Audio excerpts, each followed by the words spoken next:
children go live. There you go. Look, I was halfway through a song when we went live. Hello, everyone. Hello, everybody. Hello, Sadesy here first, saying hi first. Hello, you. Yeah. You are special and nice because you've let me be on your device. And Angry. Yes. Here. Yes. Oh, you got it right and I got it wrong. There you go. You're there. I did the impulse to go there, but you're there. And hello. Oh, wow. That's a really gross thing to greet people with. Hello, Luke, the musical aviator in the chat. Did you just say musical labia? Musical aviator. Regular in the chat. Okay. Because I thought a musical labia would be good because you'd hear something like. Just be queefs.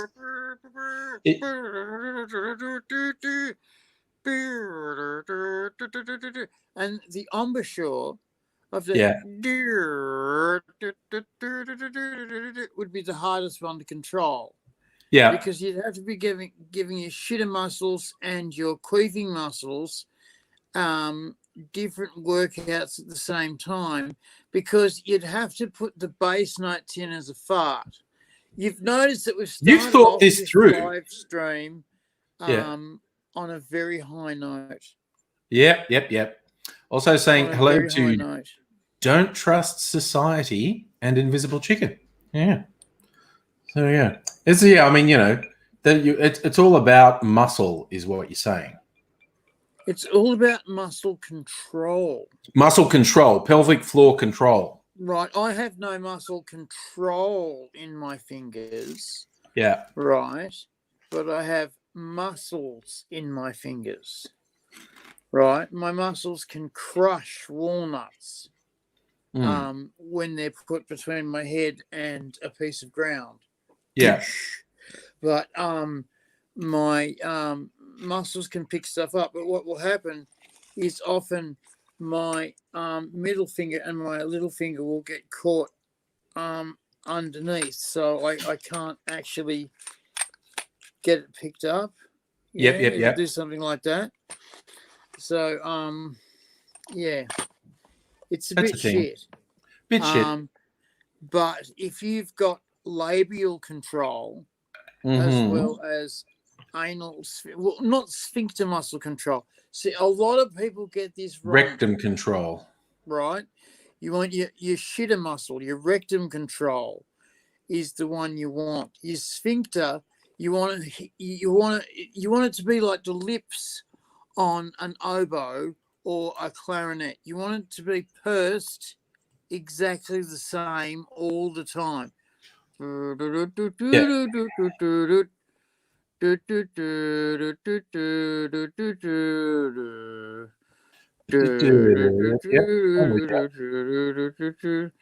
was singing Peter and the Wolf then. Yes, actually, yeah, I did recognize it. And I thought that I'd be a bit more cultured by being a bit Peter and the Wolf as I was going straight back into labial control. See, with labial control, what you're doing is you're stretching and you're loosening in various different harmonic degrees, with your bass notes of your bum fast going. So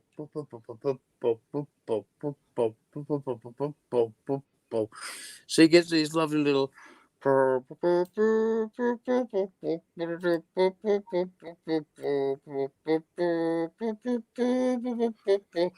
I think the boys coming home from war would like to see a bit of that, a band full of that playing on the dockside than the brass bands.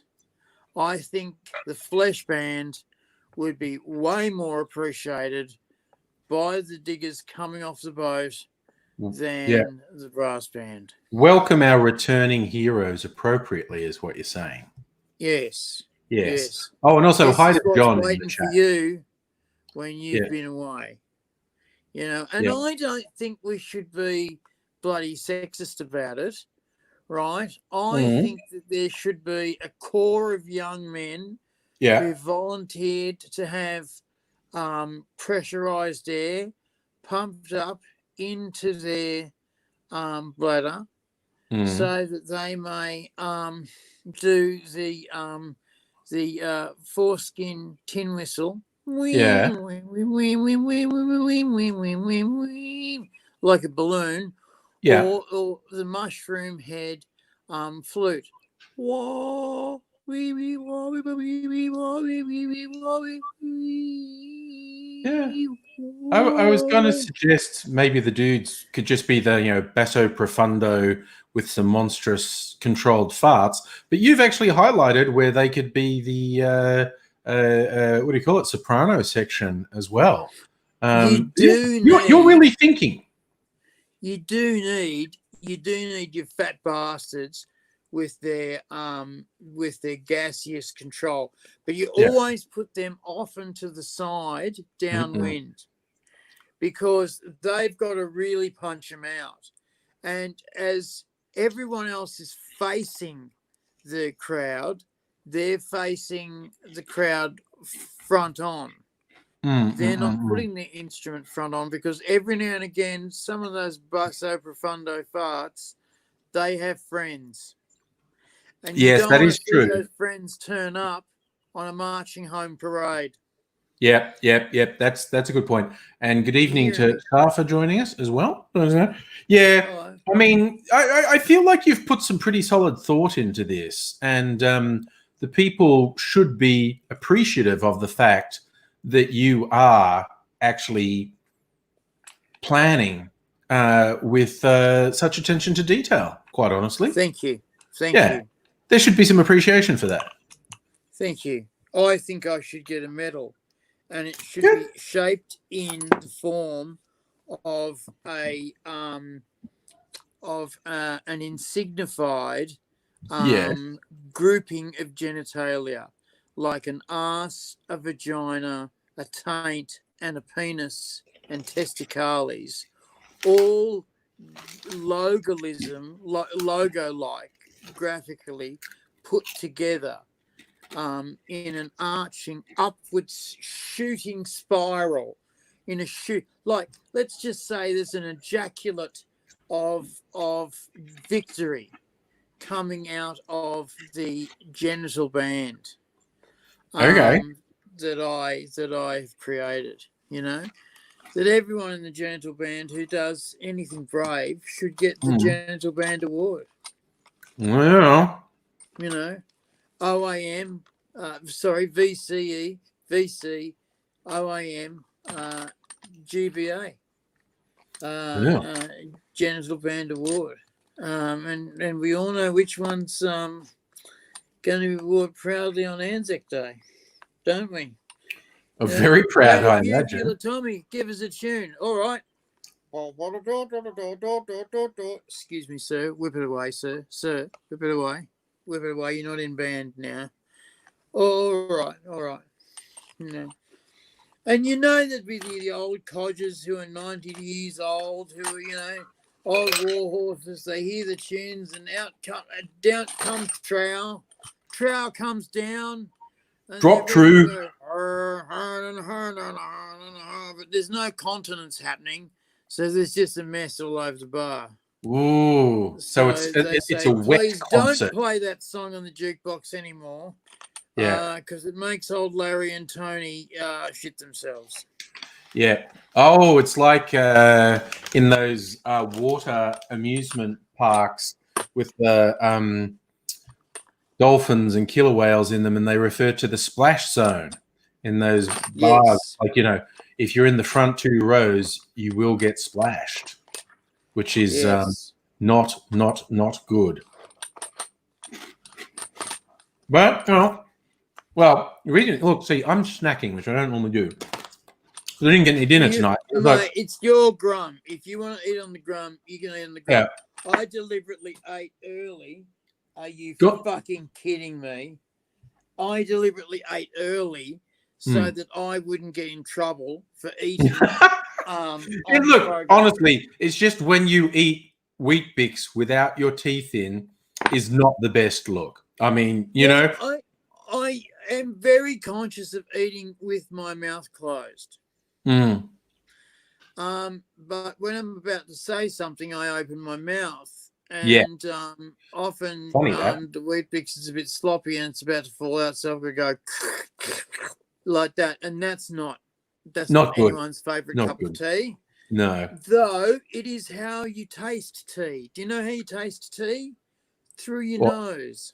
Blow it You across get your a cup tongue. of tea and you go and you snort it through your nose, and then out through your mouth.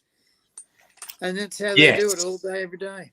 Yep, that sounds legit to me. Hi, Stella, by the way.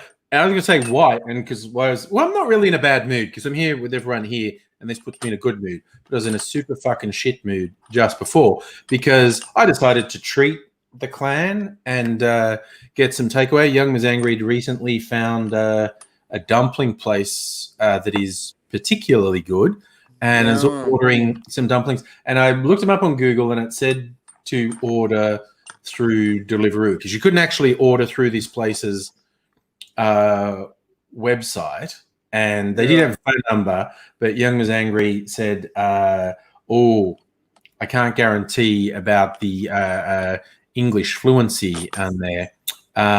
So I had to think, you know, it said order through one of these third-party websites, Deliveroo, which I'd never used and I will never fucking use again. And using website, and I placed the order, all hunky-dory. Time marches on, no order appears. I get the shits when it's an hour late and cancel it. And it still says it can cancel, so the order appears to have never gone through. And so I wrote them an angry fucking email saying how much they suck balls. And so I find myself here because that was just like half an hour before going live, which didn't really give me enough time to do a proper dinner, and plus I was in a really shitty mood.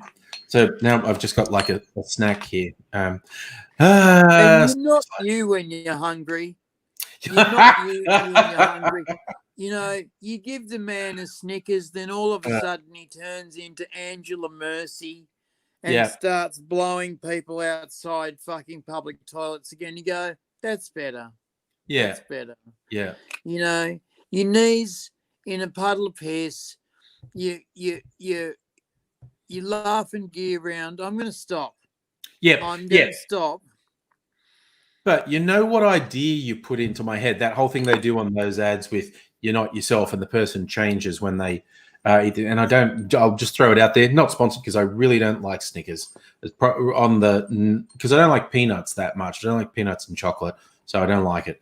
But the transforming of the weirdest thing that came into my head was like if you wanted to make Trump and Trump supporters really fucking angry, do one with Trump doing his blathering stuff and someone goes, POTUS, you must be hungry. Eat a Snickers. You're not yourself when you're hungry. And he chomps on a Snickers and turns into Obama and goes, that's better. Oh, and doing that would make Trump. That would be awesome. See, I'm going to write to Snickers. Do that. Yeah. We should just get out the Corel and just do it. Yeah. Well, with deep fakes these days, and with what deep fakes are, it's where the video editing has gotten so good, you can put a famous person's face on someone else and have it say things, and it's very hard to tell that it's not them. And when you look at the technology now, it is a safe bet. Within 5 years, you will be unable to trust any video you ever see because it will, in all probability, be completely undetectable if it's been manipulated. But yes, see, Stella's on it too, saying do a deep fake. And that would just be funny because it would make Trump and his supporters really angry. I'm not the hugest Obama fan. I mean, he takes on godlike qualities when you put him next to Trump, but that's quite dangerous because the risk is you're going to ignore all his shortcomings, like the fact that he continued to drone strike civilians and prosecute whistleblowers and all that sort of thing. Trump's orders of magnitude worse, but you can't forget. I mean, people even saying, "Oh, I like W now because I thought he was bad, but he's great compared to." No, George W. Bush led the world into an illegal war based on lies, and his cronies profited to the tune of billions of dollars while causing the death of over 1 million people and giving rise to Islamic State terrorists. And crashing the world economy while they're at it. Yeah. So W is not good compared to Trump. W is a fucking abomination, just in a different way. Yeah. So don't tell me W is good in comparison, because he's not. You know what shat me? You know what really shat me? Is the day that Obama put the economy back to better than it was. Yeah. When Bush started to fuck it. They said, "Oh yeah, now it's back to where it was before that." Anyway, what else Obama did was he was black, and it was like, hang on, guys, he's just cleaned up in under 4 years. He's cleaned up a mess that took 8 years to make, and he's basically turned around a fucking soaring curve of debt that was getting exponentially out of control, and now he's got it at least capped, ready for fucking Red Adair and Sons to blow the well. And I tell you what, Jesus, thank Christ, America, for their tax on oil, because if it wasn't, they'd be fucked. I tell you this much, they would be fucked. Yeah. Yeah, no, absolutely. Yes. But yeah, it's Safa asking about Bush the senior. I mean, he's a non-entity compared to Bush the junior. He kicked off the first Gulf War ostensibly for a much better reason, as in Saddam had invaded Kuwait because he decided he owned the oil that Kuwait was drilling. Stealing. And so he actually invaded a neighboring country. But he could have done that cleverer. I mean, Kuwait was... He couldn't have done it less cleverer. I mean, he could have done it cleverer.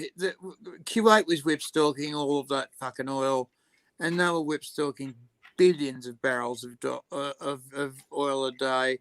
And all he needed to do was to go to the Arab Council and say, I want to see the compass readings on their drilling pipes for the last quarter. And he would have got billions of dollars in recompensation, not paid a cent in fucking treasure for war bonds and everything like that, and would have fucking got even more money to punch up Iranians with. I mean, I don't know what it is with those guys. They could it's like every time they do something, I go, I would have thought of that, and I'm nobody. Right? Yeah. It's like, when they went in to find the weapons of mass destruction, I thought, okay, this sounds like a tad of the Ojer Jabul to me. Yeah. So what I would do is I would go somewhere in a quiet part of the desert, dig a big fucking hole, put about 4 or 6 container loads of nuclear bombs and chemical waste and shit in there. And then I'd get some shepherd boy to go, oh, my sheep are getting sick when they eat around the desert near these drums. And then the Arab boy would lead them to the spot and they go, but we like to sleep on here because it's nice and warm in the winter time. And then, notice how they've all got a radiation sickness in the back that they've developed last week. but won't recover from. Yeah. And then fucking all of a sudden dig up 6 or 4 or 6 or 8 fucking container loads of weapons of mass destruction. Oh, Saddam, what a bastard. Oh, we better take over your entire fucking country now. We better put our own government in caretaker position. Oh, Russia, why weren't you all over this? Oh, you're shit. And then fucking just fucking got their buffer zone. Yeah. And been happy with it, but no, they didn't do that. They fucking just didn't find any. I don't know. What goes through a dodgy government's mind when they don't think of doing shit like that? Seriously, they had to think of doing that. Or is that just an Australian thing? What they're thinking. Yeah. Yeah, you can tell. There's precious little thinking going on here these days too. So, yeah, no, it's a little bit thing. Look. I want to tell you a weird one. You know how I won't assume. I always look up. Is today notable for anything? Is today a day dedicated to anything? Is it the anniversary of anything? And it's the anniversary of the big boom. We're talking about it because I made the video last night to put up today. Today's the actual anniversary of the first atomic bomb exploding in the Manhattan Project.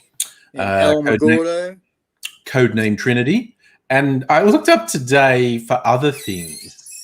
And today is called Yellow Pig Day. And I can't work out why, because National Yellow Pig Day on July 17. That's tomorrow, not today. But anyway, because I was looking up what's on later in the week. Honors the unique attributes of the number 17 and its significance to mathematics.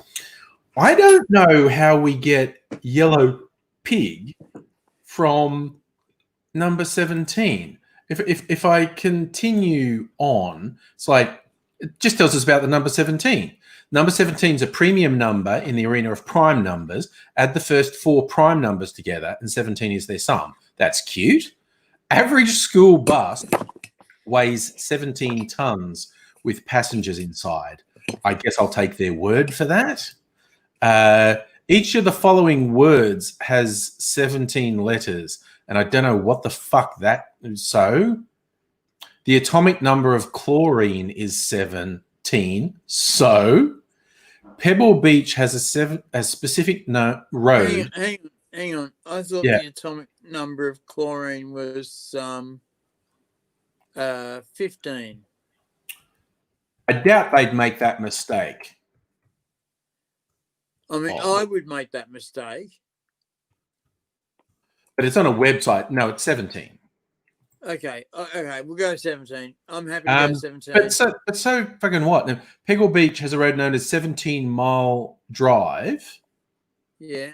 The 17th Amendment of the Constitution gives citizens the right to elect their senators by popular vote. Look for the not so random occurrence of number 17. Look, yellow pig. I don't get it. I don't get it. So, research found National Pig Day originates sometime in the 60s. 2 mathematicians by the name of Michael Spivak and David Kelly were analysing the random properties of number 17 and a mysterious yellow pig. It seems the process became excessive and professional, which is not a sentence that makes sense. Kelly gave lectures and taught classes around yellow pig, and Spivak made publications in several mathematical tests. While not based upon it, Spivak does subtly reference the number 17 and yellow pig. None of that makes sense. None of that makes sense. Where is yellow pig coming from? I don't know. I am bothered. I am bothered by that. But you know, it is what it is, I guess. There's another website that says similar silly things. Let's see if it has a no. That just makes me sick. World Emoji Day. No, that's a crime against humanity. Don't want to talk about fucking Emoji Day. What the hell with you? Oh, okay, Daiquiri why Day. would you have such a thing? I know. mean, See, that's what I'm saying. Who the bloody hell invented? I mean, I understand emojis being a text ASCII thing. I get that. But why would you have to make the trouble to go into 256-bit pictures of emojis when you could just use the 256-bit characters that you've got? Yeah. No, I was really disappointed when they abandoned, punctuation marks as emoticons and decided they had to have things that actually looked like things. I found that really disappointing. Oh, okay. Yeah. Kelly's looked it up for us, Invisible Chicken. She looked it up on the Center of Mathematics website, and they literally just chose a random mascot and just decided it was a yellow pig. So it makes no sense, which is great. I actually love stuff that makes no sense, but I need to know it consciously makes no sense, as opposed to someone's just really bad at explaining something. So yeah, MB, hey, how you doing? Good to see you. I am exhausted. Yeah. I am sore as bug. I'm off camera for a start. Yeah. Bloody hell. Yeah. I'm sore as buggery. I am I'm not having fights with doctors per se. I'm just having a period of not talking to them because they haven't been talking to me. They keep on ringing in Sparrow's fart, and I often get the call. And I wake up next morning and looking at the notes on my pill bottles and go, what the fuck is this? And I take a couple and I get in the shower, and all of a sudden orange sweat and tears started coming out of me. And I've had that. Probably not from the same thing as you. Wildly fucked. This is clearly a bad thing. And and you are obviously exhausted. Maybe you should have a lie down. I said to myself, should I go and get an ambulance because I've broken stuff, or should I just find out if I've broken stuff and then get an ambulance? Because if you get an ambulance and you haven't broken stuff, they tend to get a little bit miffed. Because they could have been saving a poor kitty's heart, Yes.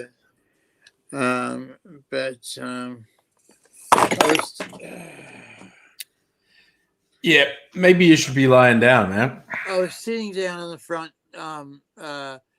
veranda, thinking, because if I have to ring this ambulance, I want them to find me. And I was thinking, I feel a bit better now. I could probably go upstairs and have a little lie down. And I went upstairs and had a little snooze. And the snooze went really well. Really well. And then I had a phone call from my real estate agent saying, you owe us a month's rent. Right. Now I said to them, no. Pray tell, no. For I have just given you a month's rent with numbers to prove the month's rent has been given in. And they said, but nay, we have on our records that you owe us a month's rent. And I have said, but nay, fine sir, nay, you will find that your computer has not been updated by your lovely secretary for an architect, who I love dearly, but sometimes I could fucking strangle her. And it's basically not gone in. And what's going to happen is they're going to send me another letter going, oh, you're in credit a month. So we will have to use this as the bond. Yeah. And I'm going, oh, for fuck's sake. I'm going, no, you're going to sort this out.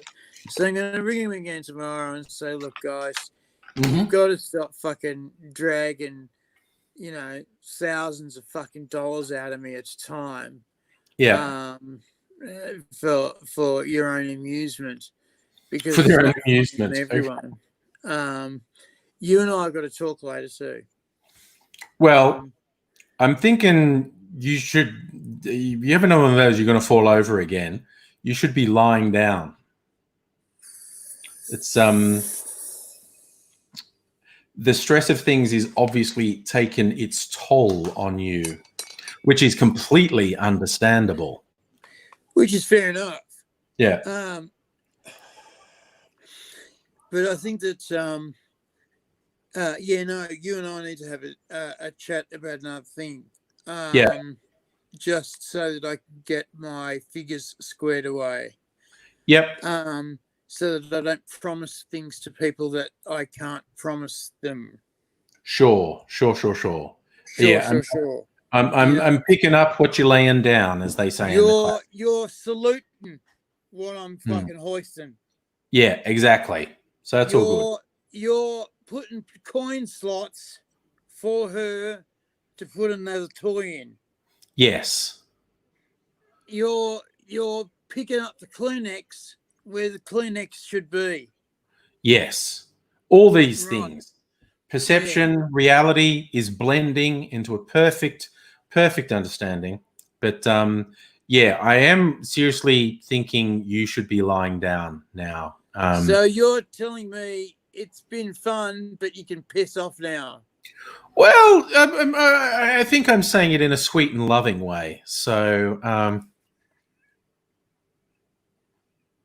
see, yeah. Okay, love you. Yours are good. And can I say how everyone say love me back? Oh yeah, no, absolutely. You just need to get some rest. Tell me who's saying love me back. Okay, is everyone saying you love AT back? I'm not saying he's needy. And while we're waiting for the love, I'll say hi, Sarah, who was rightly pointing out that everyone's stressed from COVID and we need to be nice to each other. Like MB feels this is generally a safe space. Safa wants to see you in a happy place. Yes, everyone loves you back. Safa and MB and Stella and Kirsten and everyone. Yeah. It's probably more. Yeah, it's wet and kisses. So that's good. So love you yes, guys. All right, I'm going because Angry doesn't love me anymore. I'll see you later. You have a good one, Angry. Yeah, mate. Call me. Yeah, for sure. Okay, see you, mate. See you, matey.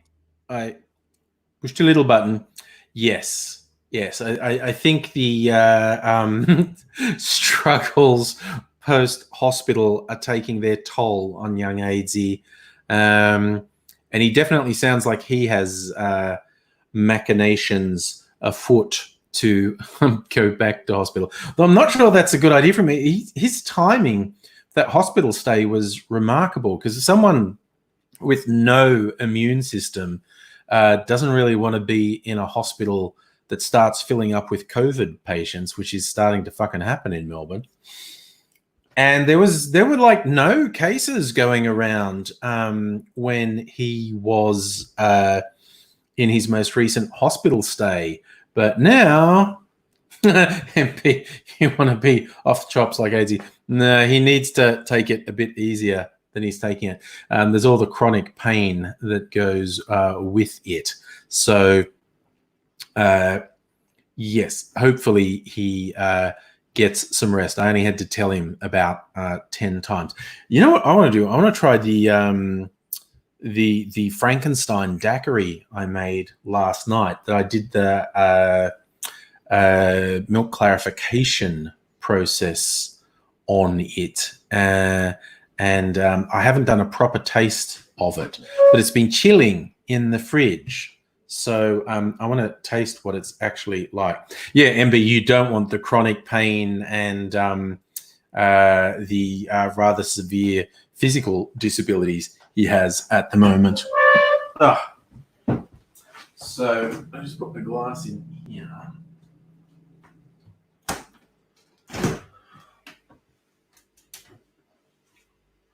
Now, I'm always surprised when something different happens with the clarification process. So when I first did the clarification for this, it was almost clear. I'd never had a drink come out that clear.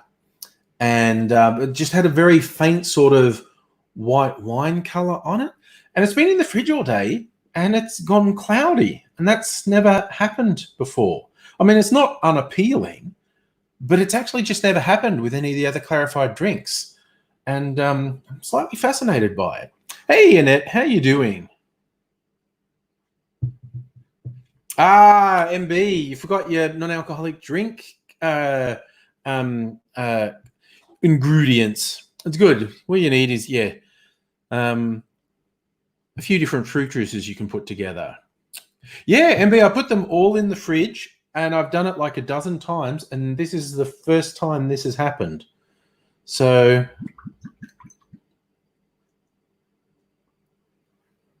I'm fascinated by that.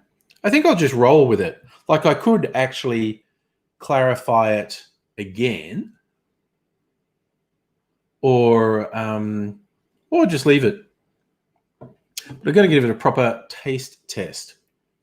Safa's got some French beer. Why not? Why not indeed? So, yeah, this is a mutant daiquiri, essentially, that I made because it's for a video for my cocktail channel because it's a daiquiri day on Saturday. Jeez, that's good. Oh, that's really interesting because this has got a lot. It's got a lot of rum in it. It's got a lot of vermouth in it.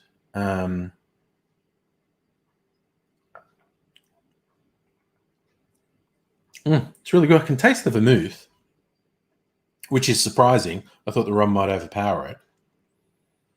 Oh, wow, it's really good. Yeah, it looks like wine. Much deceiving. Yeah,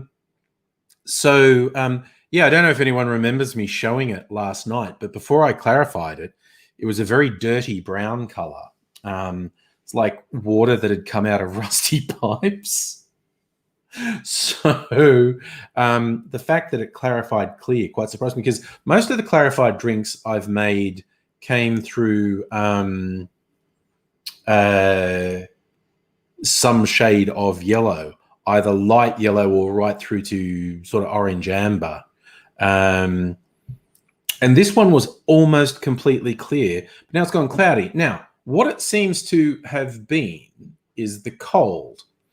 Okay, for reals, MB, you thought I was a scientist. Let me science you. When you dissolve some substances into some other substances, it's often dependent on temperature.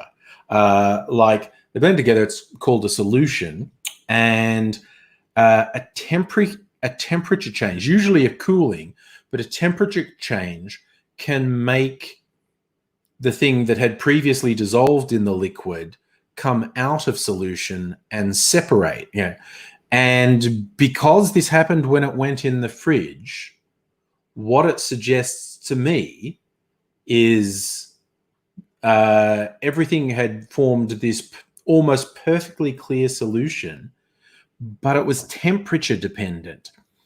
And when the temperature dropped, something came out of solution. What could that have been? It could be the coconut that's got cream of coconut in it, and that was thoroughly blended in, possibly because that's kind of a coconut. It's kind of a coconut watercolor. It's it's a bit of a coconut watercolor, and that's why I'm thinking that it might be the coconut that's come out of solution. It's got color. Of course, I could actually validate that by leaving it out of the fridge overnight and it come back up to room temperature and see if it's clear again in the morning. See, here's fucking science. Yeah, I'm loving the science of making drinks. Yeah, I'm just going with the limited data that I have. It strongly suggests the change in temperature is what made it go cloudy. And it's a known thing in chemistry that some solutions are dependent on temperature. And if the temperature drops, something that was previously completely dissolved in the solution can come out of solution. So I would guess that's it. Yeah. All the things I put in there, the rum. Okay, there was white rum, so that's clear anyway. There was amber rum, which is what made it go brown. The Cinzano was, clearish. The white creme de cacao is clear. It's got grapefruit juice in it and lime juice in it, which neither of those are clear. And the coconut. I feel like coconut's the main suspect. I think coconut is the main suspect here, in that what's made it go cloudy. Yeah, that would be my bet, actually. Maybe it's the sugars in the cream of coconut that have come out of solution, or some intrinsic coconutness. Doesn't actually taste like coconut.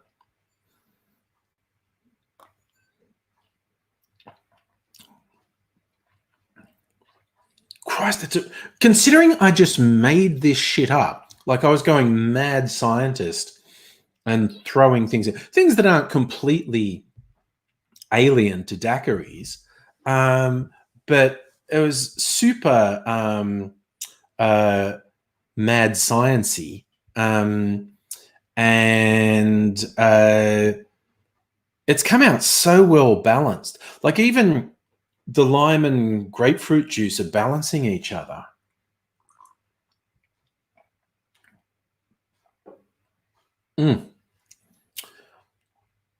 John, you don't see the point in taking the color out of the drink. It's not so much that I want to take the color, but aesthetically, most of the time it looks better. Instead of being an opaque or even sort of muddy visual in a mixed drink, when you clarify it, the drink literally has clarity, as the name suggests. It's clarified and is much more visually appealing. And bear in mind, this is a very old technique, goes back hundreds of years, like probably to at least the 1600s. I think the first documented recipe for a milk punch is from the early 1700s. So if someone was writing down recipes, they'd probably been doing it for a while. So my guess is that people had been onto milk clarification since at least the 1600s. And the spirits they were dealing with back then were a lot rougher than what we are now. The most common alcoholic components of the old milk punch recipes are brandy and whiskey. And essentially, the brandies and whiskeys at the time would have been really rough. They would have been pretty fierce beverages. And the milk clarification process, it isn't just about the color. It's actually more about the taste incidental, but cool. What it really does is smooth out the taste. Like if there are harsh tastes in it, it smooths it out. Like another common ingredient in milk punches is tea. Both for flavor and to make up volume. And the when there's tea in a milk punch, the clarification process takes all the tannins out. So all the sort of bitter, sharp notes of tea are taken out, and just the tea flavor is left. In fact, MB, I just had an idea. If you feel like doing an experiment at some point, if you like tea at all, a non-alcoholic milk punch, and a really simple one, would be combine some tea and you love tea, the drink and the drama. Combine some tea and fruit flavors. Whether you go for a classic tea, and if you're feeling really adventurous, you can put all sorts of herbs and spices in there, cinnamons and even anise and things like that. Brew up a tea, and in your when it cools down, make sure it's got lemon juice is probably going to go best with tea. That's a fairly classical thing to go with tea. So I'm okay. I'm going to do this. I'm going to do this in a video. A non-alcoholic milk punch. It's going to be tea based and with some fruit flavors, and don't have to have spices, but just tea, some fruit sauce, and you want lemon juice, a decent. Yeah. You in fact, tea in cold water, MB. There are actually some tea bags actively promoted as working specifically in cold water. Annette, AZ was on, and he honestly was a bit tired and emotional, as the saying goes. Basically, he was too under the weather. He wanted to soldier on, but he was zoning out and like eyes rolling back in his head. So I told him to go to bed. Safa could be green tea, could be black tea, could be fruit tea. It should just be a tea that you like. It could be a tea with a really strong flavor, like oolong or lapsang souchong. Get a tea you like, make a fairly strong tea, like stronger than you would drink it. Make it stronger than you would drink it. I'm gonna do this. I am absolutely Safa, even just iced tea from the supermarket. That would work. A fruit flavored iced tea. You need some lemon juice because it's got to have acid content. So basically, put together flavors that you think are good. Tea, fruit flavors, herbs, spices. It's got to have lemon juice or a citric acid, basically. It's got to have an acid content. Lemon juice seems like the most apt one. And then you pour that into milk. The milk will curdle. Run it through a filter. Fuck it. I should do it. I should just do it. Look. I'll do it while we're talking. I just need to get a couple of things. Where's my cold? I think my cold water tea bags are here. Oh shit, I'm out of coffee filters. I should have got some when I was at the supermarket today.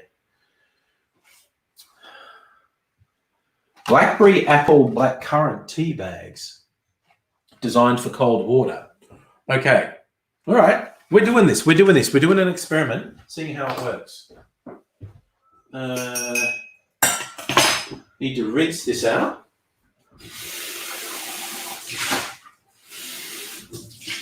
Right. Okay. And I'll be working with you. I'm going to look for advice on what I should put in it. So first up,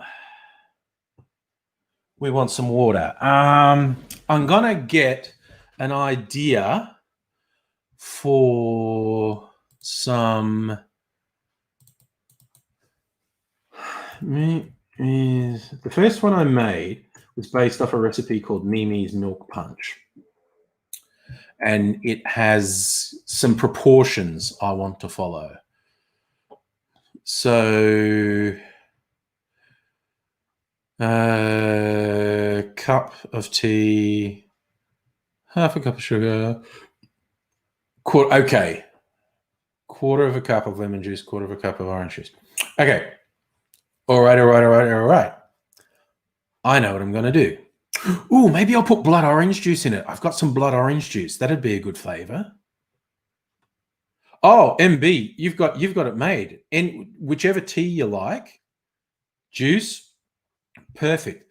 Let's do this. It's going to be mostly tea. Okay, I'm going to do a cup of tea. I've got my little thing that's a metric cup. Where are we? Oh, where'd it go?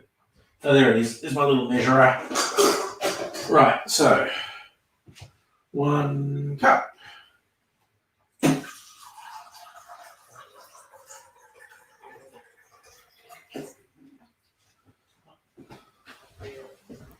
Okay. Going.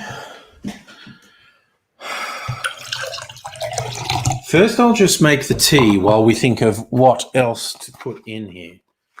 And I'm going to make it a little bit strong. Drop in your water bottle.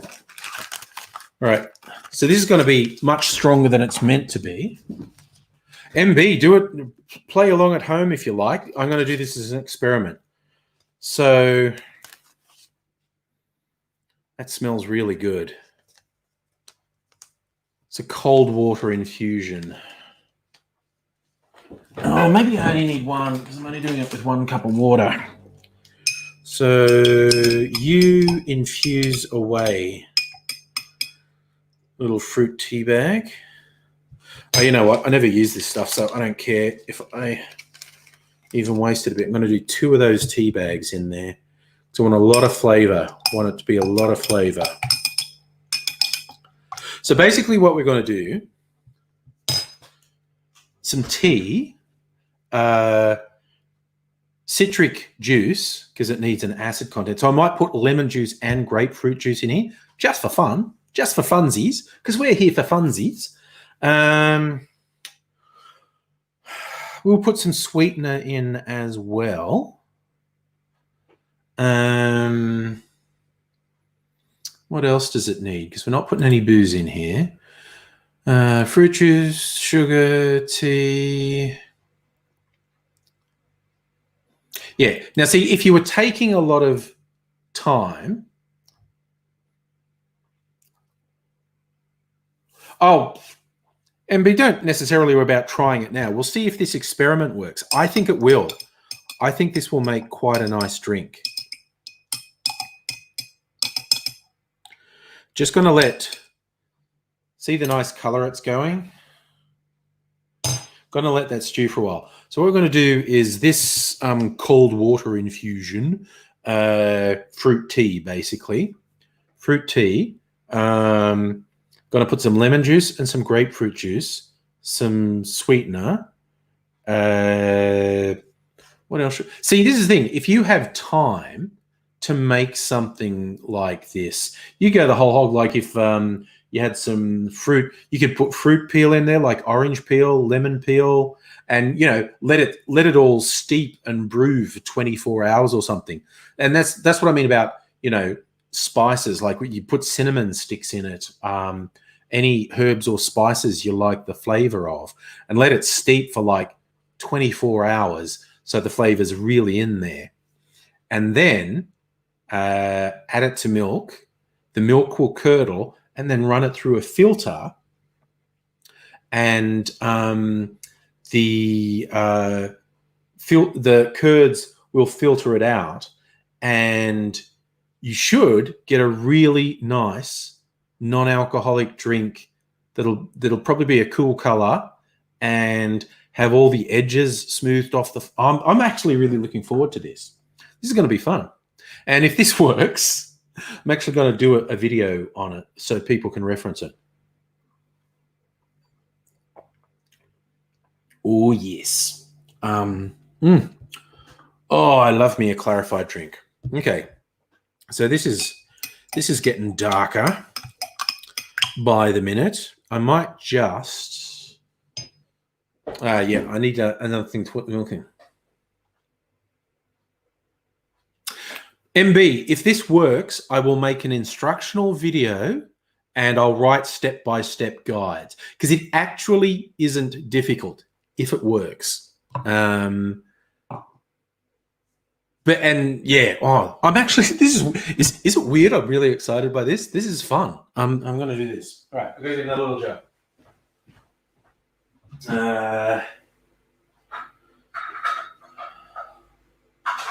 While I'm at it, I should probably fill up my filter jugs. Lots of filtered water consumed in this house. Just really quickly do that.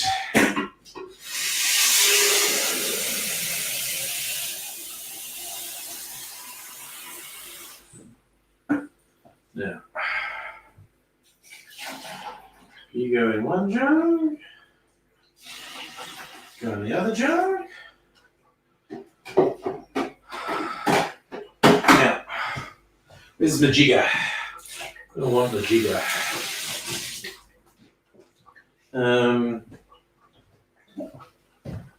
Maybe just for the sugar syrup.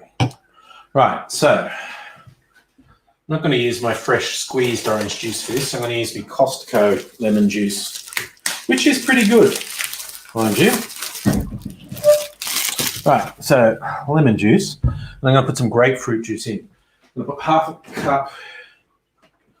Where's my grapefruit juice? Sugar syrup. Grapefruit juice. It's all coming together. It's all coming together.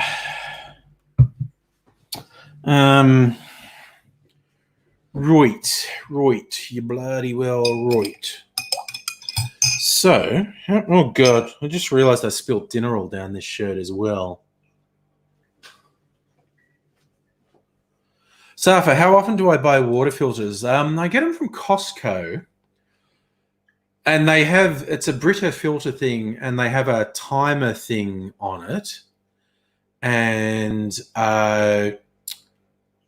it tells you when you're meant to replace it. I think it takes, so if I did Aussies, half a cup, so it's 100 mils. Yeah, I'm going to do 1 jigger of sugar syrup in here.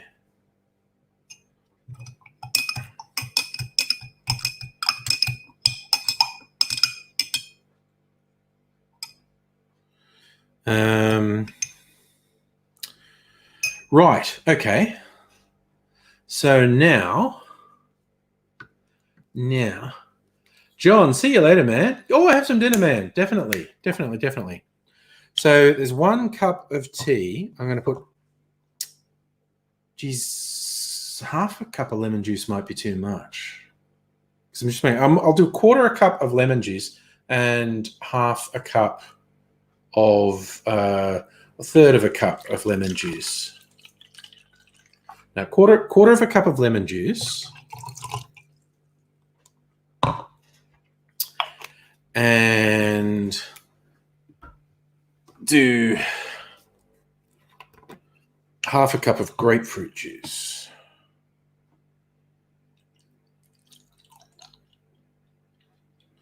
That's the acid content that we need.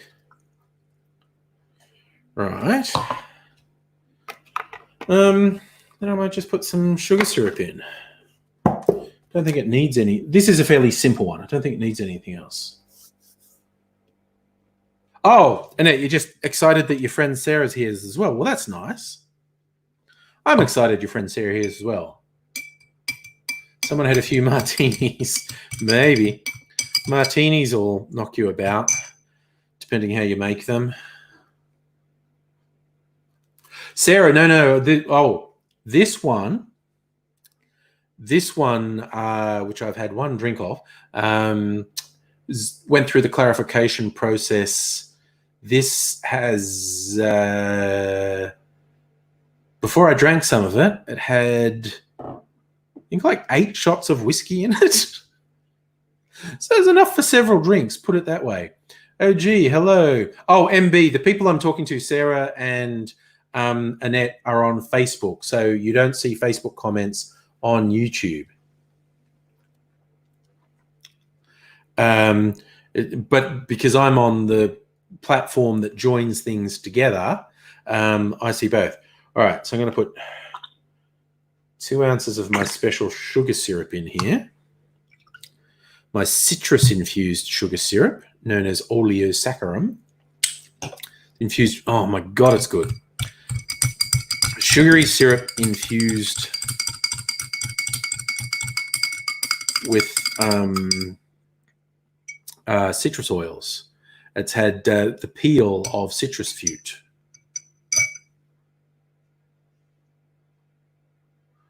Oh, gee, you just watched the old video of me and Corey doing the Jurassic Park stuff. That was like 10 years ago. Good evening to you, L3. So now we have our tasty non-alcoholic beverage that's a nice kind of rose color because I made it with fruit tea, but you can make it with black tea. You could make it with green tea. You could put additional like herbs and spices in there if that's your thing. You're only limited by your imagination, but it's got to have acidic fruit juice in it. Annette, you like my T-shirt? I like my T-shirt. So the next thing that has to happen, after rinse this, we've got to add it to milk because then it will curdle the milk and then we can do the filtration. Science, chemistry, all sorts of good stuff. All right. So just got to rinse this little measuring cup.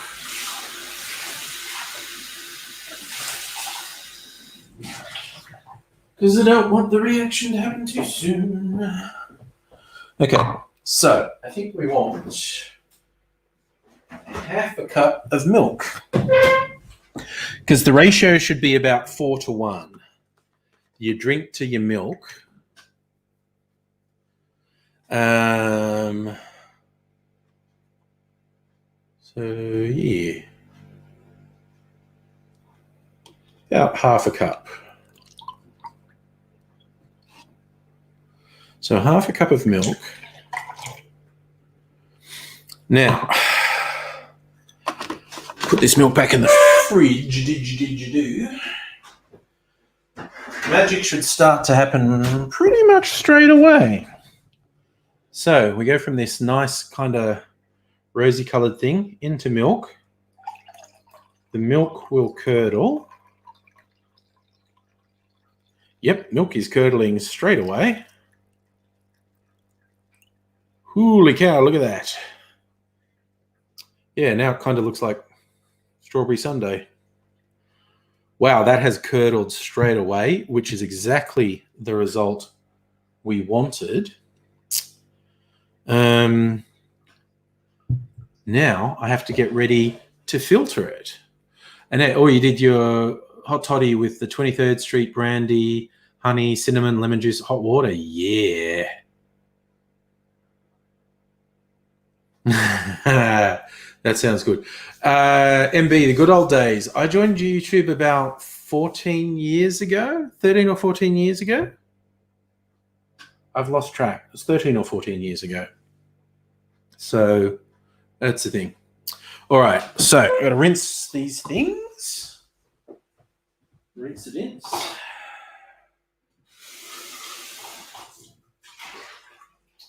I'm going to rinse my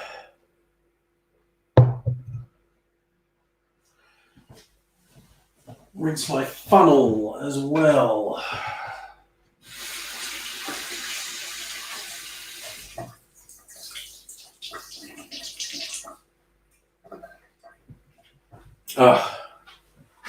Now,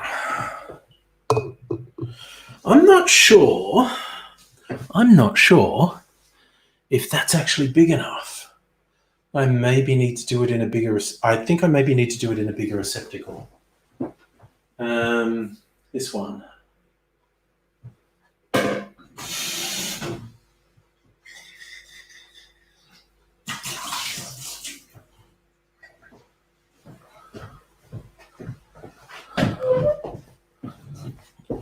Okay, so we got this. We've got to get a coffee filter. I'm going to have to go back to the supermarket tomorrow and get some more coffee filters. That was an oversight on my part to not get more.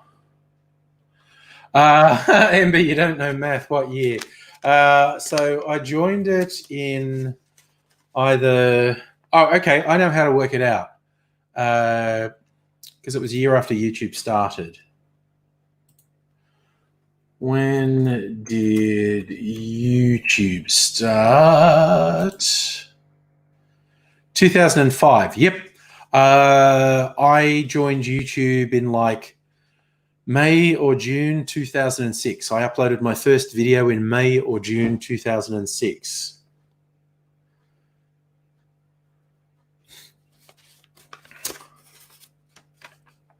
L3, you just stuck with cold coffee. Anyway. So I'm going to do, oh no, I'm going to do that in here.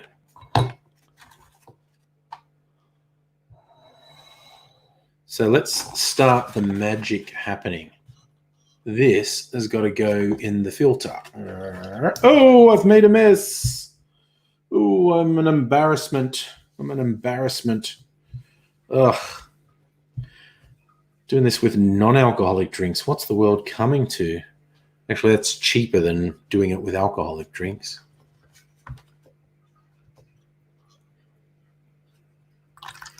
Oh, come on. Why are you doing that? Why you got to do me like that? Jesus, it's making my life difficult. Too much cohesion in it. Okay, I need to get a proper cloth to clean up this mess I just fucking made.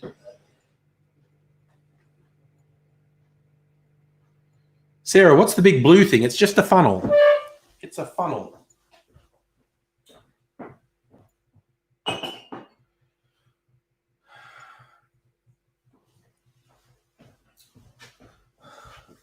So MB, so maybe you can't make it tonight, but if it works, I'll give you the instructions.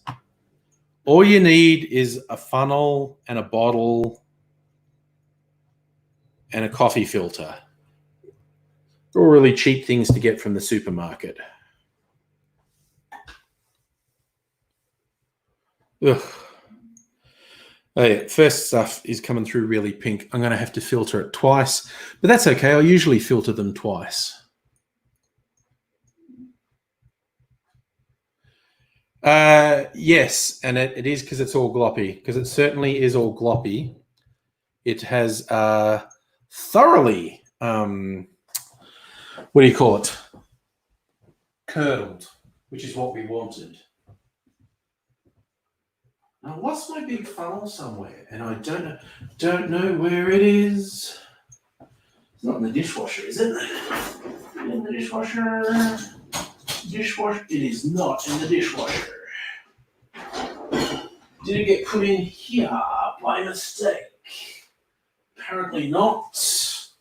And it's not where it's supposed to be. No, sirree, it is not. Or is it? Hiding right down the back. Cheeky blighter. Ah, right. Okay, I wish I'd found this one when I started. Oh, my bigger funnel. That's the one I want.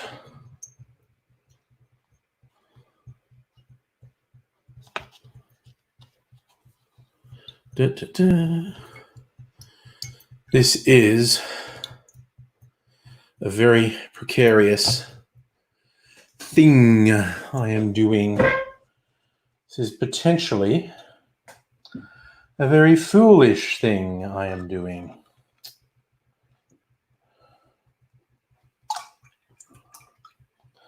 That's it. That's, I think I've got it under control, quite honestly. Despite the doubts of the crowd, the naysayers. Right, okay. Got to try and get this evenly in the funnel. That's a bit more like it. Try again.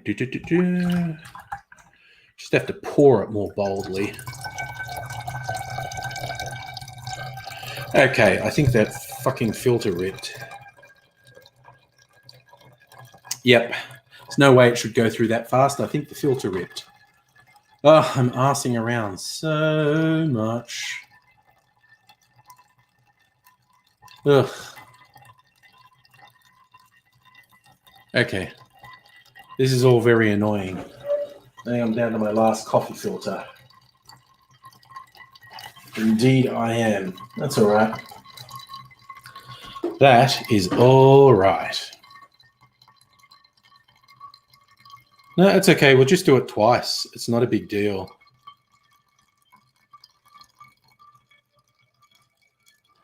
I will take this minor setback in my stride.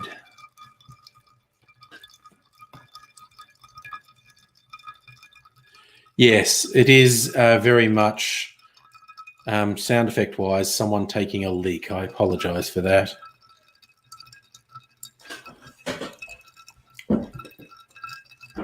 Okay, MB likes the sound. That's good.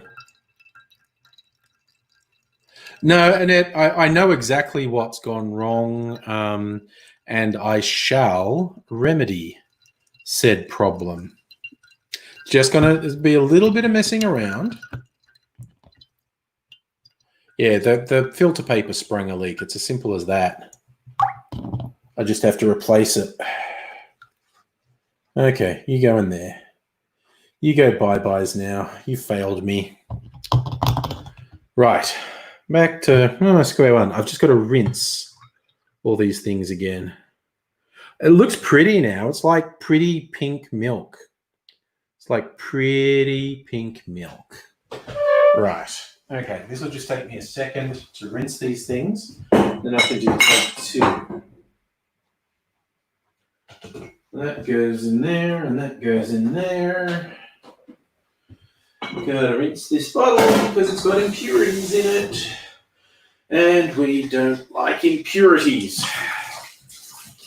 That sounds very fascistic of me. But in this case, gotta get rid of the impurities. And this one. Right. Right. All right. As Matthew McConaughey would say. Actually, you know what I should do? No, I'll risk it. I'm going to risk it. Risk it like a biscuit. Okay. That's a bit more like it. That is a bit more like it. Yes, MB, we hope the second filter holds true.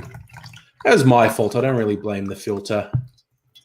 I was fiddling around with it too much. And I do need to clean up my mess again. Yeah, no, it's happening this time.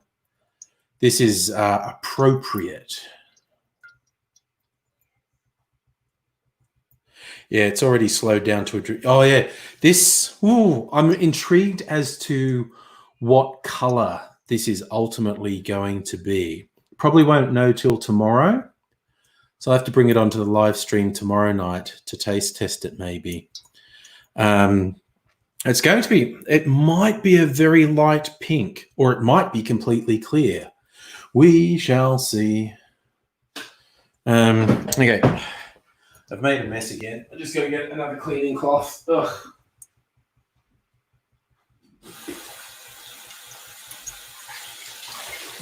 Rinse the cloth out. Wring the cloth out.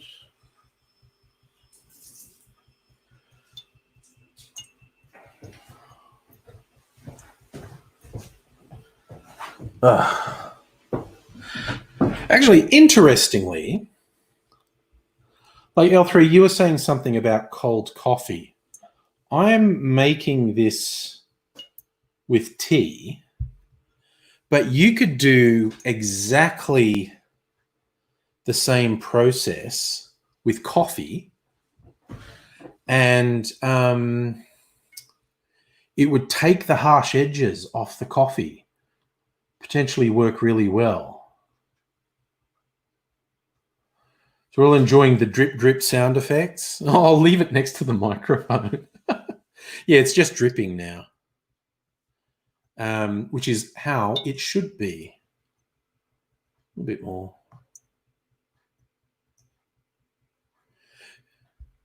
It's going to get it all to go through.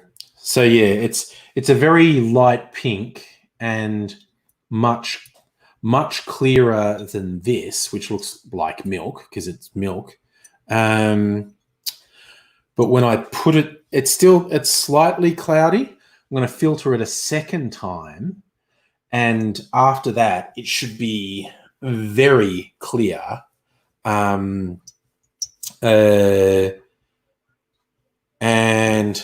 it will. My bet is it will either be a very light pink or completely clear. Speaking of clear, remember what I was saying about, I think it was this getting colder that made it go cloudy? As it gets closer to room temperature, look how much clearer it is already.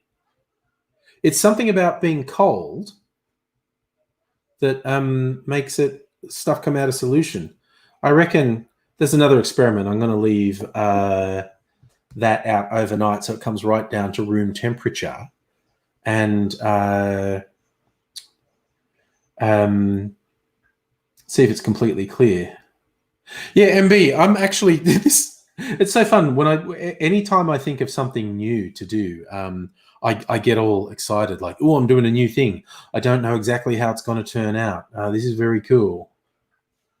So I wonder what flavors would go with coffee, though. I mean, because coffee is slightly acidic anyway. Coffee almost on its own can curdle milk. But you'd add some lemon juice to make sure it curdles the milk. What flavors would go well with coffee? I think it'd be different things if you're going alcoholic or non-alcoholic as well. Because if you're going alcoholic, the thing that immediately springs to mind is chocolate. Like I do creme de cacao, a chocolate liqueur with coffee. I think that would be spot on. You could do like a clarified espresso martini, vodka with coffee, and clarify it. Oh, okay, I'm probably going to have to try this because I don't know what color that would go. Annette, the brandy's kicking in. I'm in moderation tonight because tomorrow's Friday and I might not be in moderation tomorrow night. So, I should have some moderation in my life. I've had the daiquiri, which is great. It's not as good as pina colada clarified, which is, I think, like my absolute number one drink at the moment. But it's very good. It is very good. So we got brandy. Maybe I should, because I did make a different milk punch. I made the one that I found on the website that was called Mimi's Milk Punch. And it has brandy in it. But like one of my favorite drinks would be perfect for clarifying because it has lemon juice in it. The sidecar, which is brandy and orange liqueur, like Curacao, and lemon juice. Clarified sidecar would probably be really good. Yeah, L3 is interesting about, pure cocoa. If you were making a non-alcoholic clarified coffee drink, probably with some good quality cocoa, and then it would be a mocha flavor. Maybe as simple as that: coffee and chocolate and lemon juice, milk clarified. Like, I'm going to have to do it. Going to have to do it as an experiment. Definitely. Maybe I think the supermarket has these little things of cold pressed coffee, which I fucking hate coffee. I really fucking hate coffee. But if I clarify it, I might be able to drink it. Geez, maybe it's the next big business idea.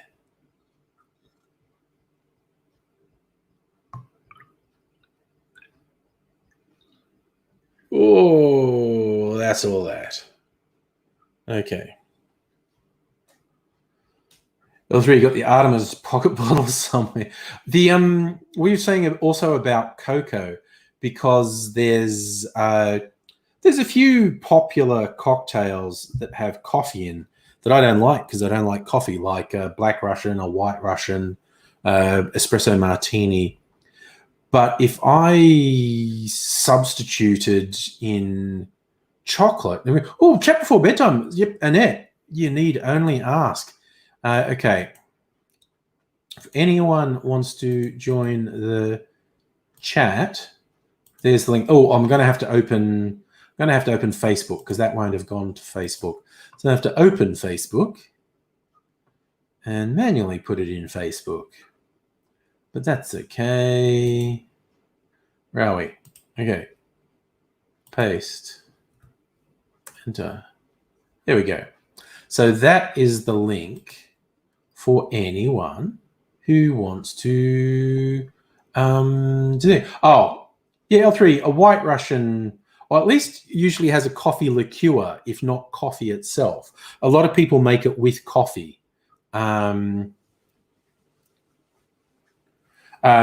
There's probably different ways people make it. About that. Hey, Nick. Hello. Yeah, don't worry about the Facebook link. Here I am. Yeah. So, Oh, yes, hang on. I've got all sorts of things talking. What were you watching? You on Facebook. Okay. Just making, it was on Facebook. Yeah, cool. Fair enough. So, how's night? A comfortable night with hot toddies? Oh yes. No. Well, this was very much larger, and then it started losing. It was up to about there-ish, and then it started getting cold. So I had to drink it very quickly, and now I have to really drink it quickly. Because it's gone cold on you. Because it's not right to be cold. It's wrong. It's a hot toddy, not a cold toddy. That's exactly so. Sorry, I was wondering what Safa was saying. Oh, it's made out of Russian, because Safa's a White Russian, so he's made of coffee. No, it's half coffee and half vodka, mate. So that's a very Russian makeup for you. Half coffee and half vodka. Gotta have my head back. It seems like a relief. It is. These things, they kind of pinch at the back of your neck, at the nape of your neck a bit. Yeah. I've never really grown my hair long enough to. Oh, actually, no, I did grow my hair long once, but it wasn't sort of full-bodied long like yours. It was just long at the back. It wasn't really a mullet, but it wasn't that far off. It was not. Yeah, sounds like a mullet. Yeah, it was not. It's a mullet in denial. Yeah.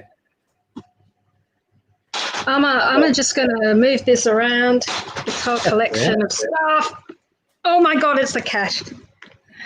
He's in the sauce. I was going to put the computer there, darling. Oh, never mind. The cat has other ideas. I'm just going to show this off. This is slowly dripping through, and it's still very pink, very peachy pink color. It's also very cloudy. Yeah, but that's only its first pass through the filter. The second pass through the filter will make it much clearer. It might stay pink, but it won't be cloudy. So yeah. I missed you putting this together. So what exactly is in it? Just the color is coming from basically a fruit tea that I put in it. So but I was always use any tea you like. I happen to have this one, which is a cold water infusion tea. It's a fruity one, blackberry apple, blackcurrant. But you could do black tea, green tea. You could do one of the exotic, really strongly flavored ones if you wanted. If basically I think I've whatever, got a packet of that. yeah, whatever something tea like you that. like. So it's like a cup of tea, half a cup of grapefruit juice, quarter of a cup of lemon juice, and then a couple of ounces of my sugar syrup. And if you don't have sugar syrup, like 2 teaspoons of sugar, and just got to dissolve it all and then add it to milk so it curdles and then put it through the filter. So this is a very simple one. So trying out to see how it works. And if it's successful, I'll do a proper one. But yes, this is, MB's always looking for non-alcoholic beverages. And I just realized, of course, I know I like to make it with alcohol in it. But of course, the same process with no alcohol should actually make a really good end result. So I'm actually really keen to. I'll probably taste it on tomorrow night's live stream. I'll finish filtering it overnight, then chill it in the fridge, and do a live tasting. And yeah, if it's a successful experiment, I'll actually do a video, an instructional video on how to do it. But I reckon it's going to work. I reckon it's actually probably going to be a really tasty drink. Cool. But we shall see, because it's all a mystery and an experiment at the moment.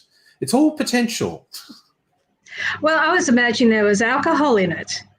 I was Yeah. like, oh, what's going on there? Yeah. Getting excited for the alcohol content. But for juicy, tasty content as well, it's good. Yeah.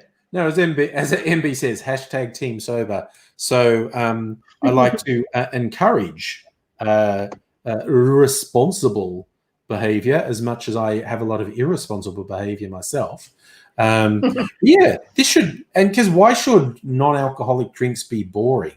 Yeah. So I'm basically making a non-alcoholic milk punch, and we'll see what it tastes like. Could be a big hit.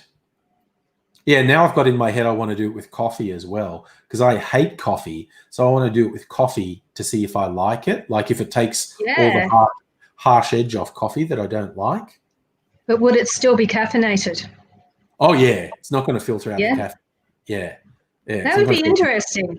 Yeah. No, I'm definitely going to try it as an experiment, because I'm also interested in how much of the black color it would strip out of the coffee, because I've done it with black tea and brandy and rum, I think, which was very black because of the tea, and it just came out a sort of amber color. It stripped out all the dark color from the tea. So I'm not sure if it can do the same thing for coffee. Now the idea's in my head. I've got to do it, because it's like, oh, that actually sounds cool. I want to do that and see what it's like. So Safa saying I should do a master's degree in making cocktail. MB thinks I could be CEO of the Cocktail University. I'm going to start it up. Cocktail U, you know.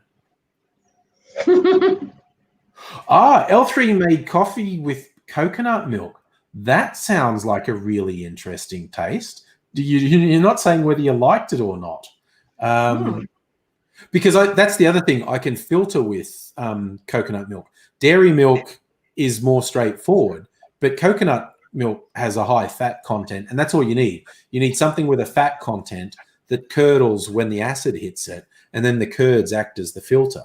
This was filtered with my homemade cream of coconut, which is half coconut milk and half sugar. So it's like really bad for you. Tastes really good, but really bad for you. Great in pina coladas. Homemade cream of coconut is excellent in pina coladas.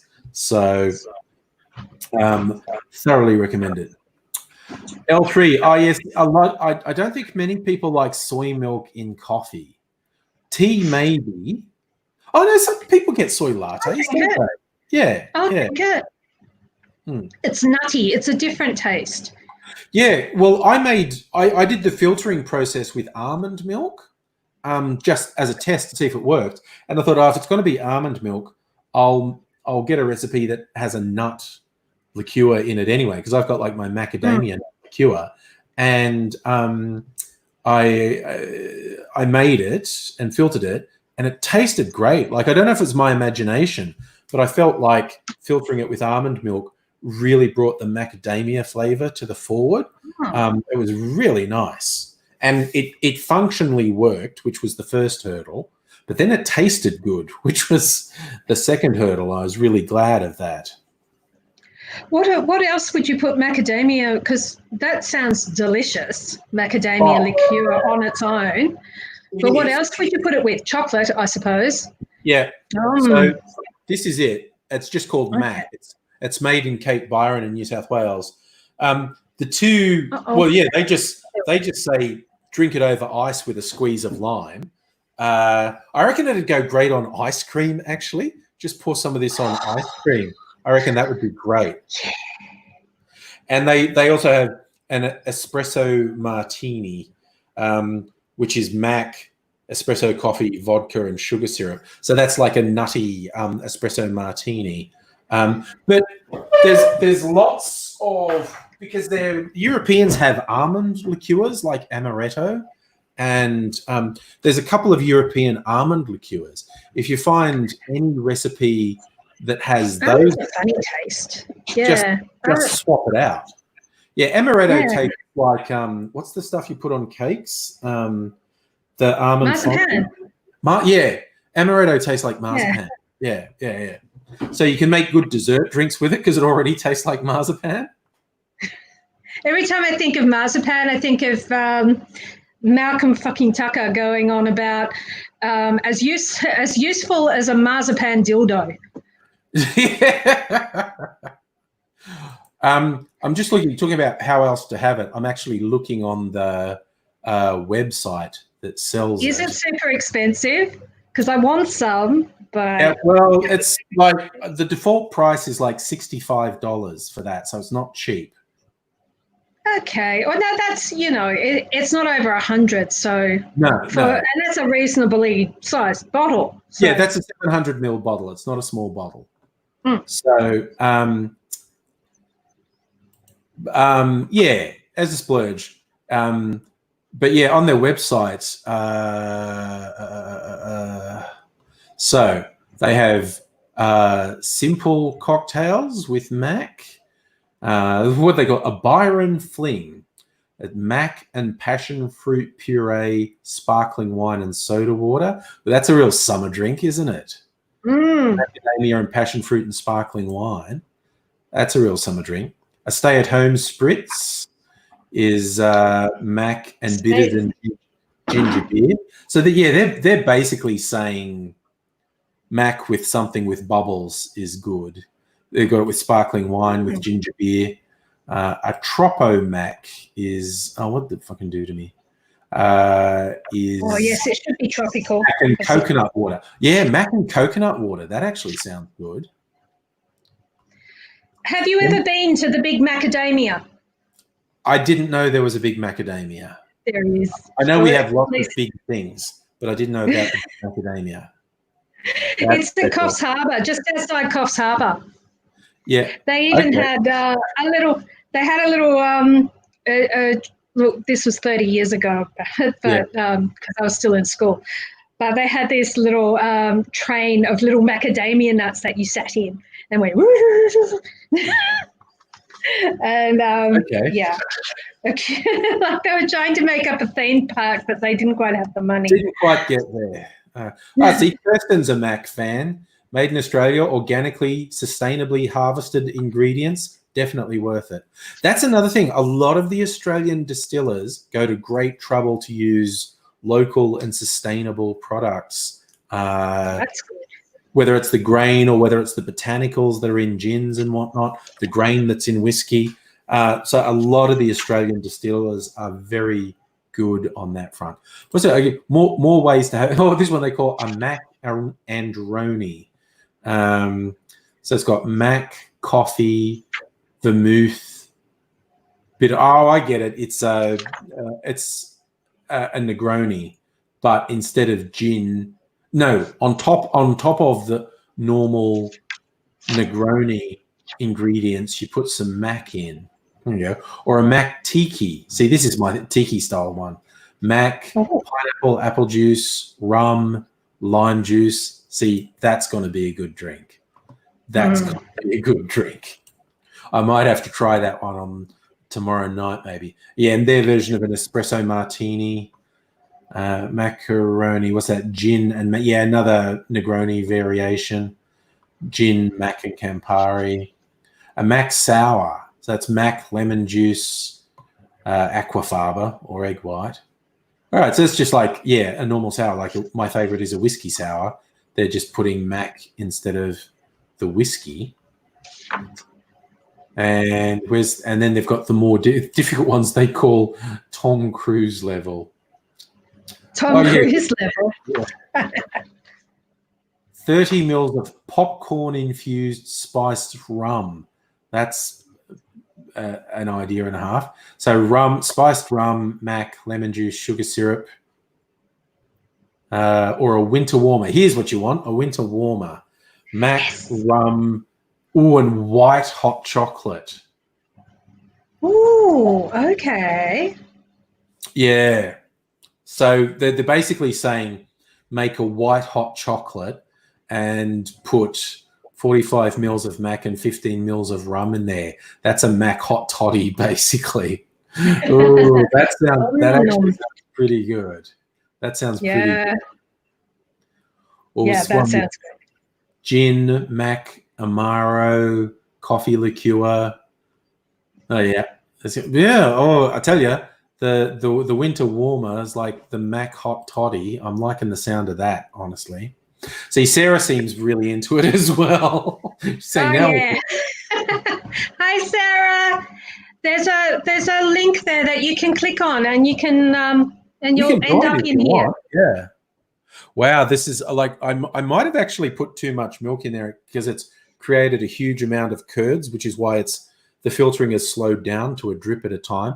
But that's okay. I'll just leave it overnight. I'm not going to drink it till tomorrow night, and I can run it through twice and then chill it and have a taste test live tomorrow night. But yes, even though I'm making it non-alcoholic, I might then misbehave and decide that it's a good base for something else and put a shot or two of something in there. I'm going to rinse this out before everything sort of settles and is impossible to get off it. Wait a sec. Where did I put the cloth? It's cleaning up after myself. Go to the sink. Go crazy. Sarah reckons you should go crazy. Tomorrow night is crazy night. Yeah, tomorrow night is crazy night. And hey, maybe Saturday night too. Who knows? Because it's not date night, is it? No, it's every second week is date night. So last week was date night. Which went very well. And I said we got Mexican food from this local Mexican place, which is just fantastic. And I had Mexican food from a local Mexican place here. Not the same experience. Not the same. Oh, I saw a bad experience.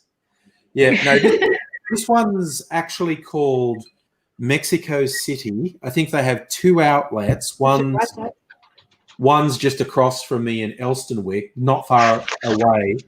It's near a cinema that we go to, when cinemas are a thing and global pandemics aren't a thing. And so we often go there. It's actually the people who run it are actually Mexican, but miraculously somewhat, they don't make. I mean, they'll make it killer hot if you ask them to. But, they make it really good sort of white person level of hot. And the sides, it sounds simple. The rice and the black beans they have on the side are just fantastic. Doesn't sound that interesting. Oh, they do sides of rice and beans. Okay. It's like, no, it's really good. I find it weird that I'm raving about rice and black beans, but the way they prepare it is so good. So we really I like. don't think they're going to go as far north as I am, though. No, probably their delivery. not. Oh, Yeah. Frank just come in to say hello. He can say hi, but Frank! he can't. He can say hi, but he can't watch because he's working. Hi, Frank. Oh, but he does as he's mobile with him. He gets a sneaky bit off to work and goes, go back to work. It's all right. Yeah, because it's daytime in Blighty. It'd be early morning, I guess. Look at the old world clock. What time is it? Oh no, it's middle of the day. 12:40. It's lunchtime. Although Frank's day starts really early, so he might have had lunch much earlier. That was one of the fun things. Last time I was in London, he took me to the area where all the workers go and got me full English, which was just this fucking huge. It's like beans and bacon and sausage and black pudding and mushroom and tomato. It's just this, and he ragged on me that I only ate about 3/4 of it. It was just this massive plate of food. It was fantastic. Hey, Colin. I still go to work. It's a huge commute from my bedroom to just behind me there. Although I make a point of, I didn't buy a new computer chair to sit over there. I just kept the one computer chair. So the commute is taking my chair from the next room where my home play computer is and trundling it through here to the desk where I work. That way there's a symbolic removal from work and home, even though it's in the same place. L3 wants to know, is Melbourne in lockdown? Yeah, kind of, sort of. Yeah. We're not supposed to go out unless we have a good reason. So you're not completely locked down, but there's a lot of restrictions, put it that way. You can't have social gatherings, which people keep getting busted for because they're idiots. Some dickhead went into KFC, ordered 40 meals, and either cops or some other emergency service saw him. Ambos. And then anyway, cops followed him home. And of course, there were 40 fucking people in his house. And you're not allowed to do that. And just dickheads everywhere. And they were hiding under the beds and in the cupboards and in the garage. So embarrassing. Yeah, MB, yucky. Right. I have to admit, I find the various memes on the internet about Melbourne diseases, I find them hilarious. I just, I take them in good spirits, and I've seen some that really cracked me. My favorite was it's a photo of like a family sitting down at a restaurant and the waitress taking their order, and like the dad who's ordering the meal looks up and says, "Oh yeah, we just got here from Melbourne. What should we get?" And the waitress says, "Fucked." And I thought that was so funny.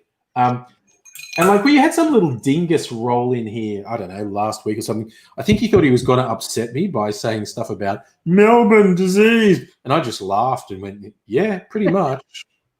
You look at every interstate case, somewhere along the line is a link to Victoria. So sorry, guys, but yeah, it is all our because the security guards couldn't keep it in their pants. Oh my God. What I love is the criticism of Dan Andrews, like, oh, you should have used the Liberal Party. So you should have used the army, not the bloody mouse. Like, could you imagine if ahead of time, with no evidence at all, Dan Andrews said, oh yeah, we're getting the army in to keep people in line. Don't trust private companies. They're full of dickheads. They'd probably just shag the guests. And it's like, could you imagine how the Liberal Party would have reacted if he said private enterprise can't be trusted? I'm can you imagine going to use it to keep people in line. Can you imagine how Alan Jones would have gone to fucking town on that? but he's not there Yeah. anymore. But they just go to town. They're really dishonest. No matter what, they go to town. Yeah, that's politics. Yep, it's all rubbish. That's politics playing the popularity game. Yeah. Listen to me. Listen to me. Always with the point scoring. Alrighty. I'm just getting. You see. Okay, have a good memory. This is the first pass. It's still very pink and cloudy. That's a pretty pink. It is pretty. My prediction for tomorrow night when I unveil it is it will be somewhere between a very, very light pink and or just very clear. But it won't be this color. It won't look like this. Yeah, MB, colonizers. It's always the colonizers. Who's colonizing? I think we are at the moment, as in us Victorians are colonising the rest of the country with our diseases. No, right. And yeah, Colin, it's a perfect point. The way they attack Dan Andrews, no matter what happens, like when he had introduced fairly restrictive rules that got the count almost down to 0, they said, "Oh, you're being too harsh." Then when we had this unfortunate and unexpected outbreak, "Oh, you didn't do enough," and it's like, shut the fuck up.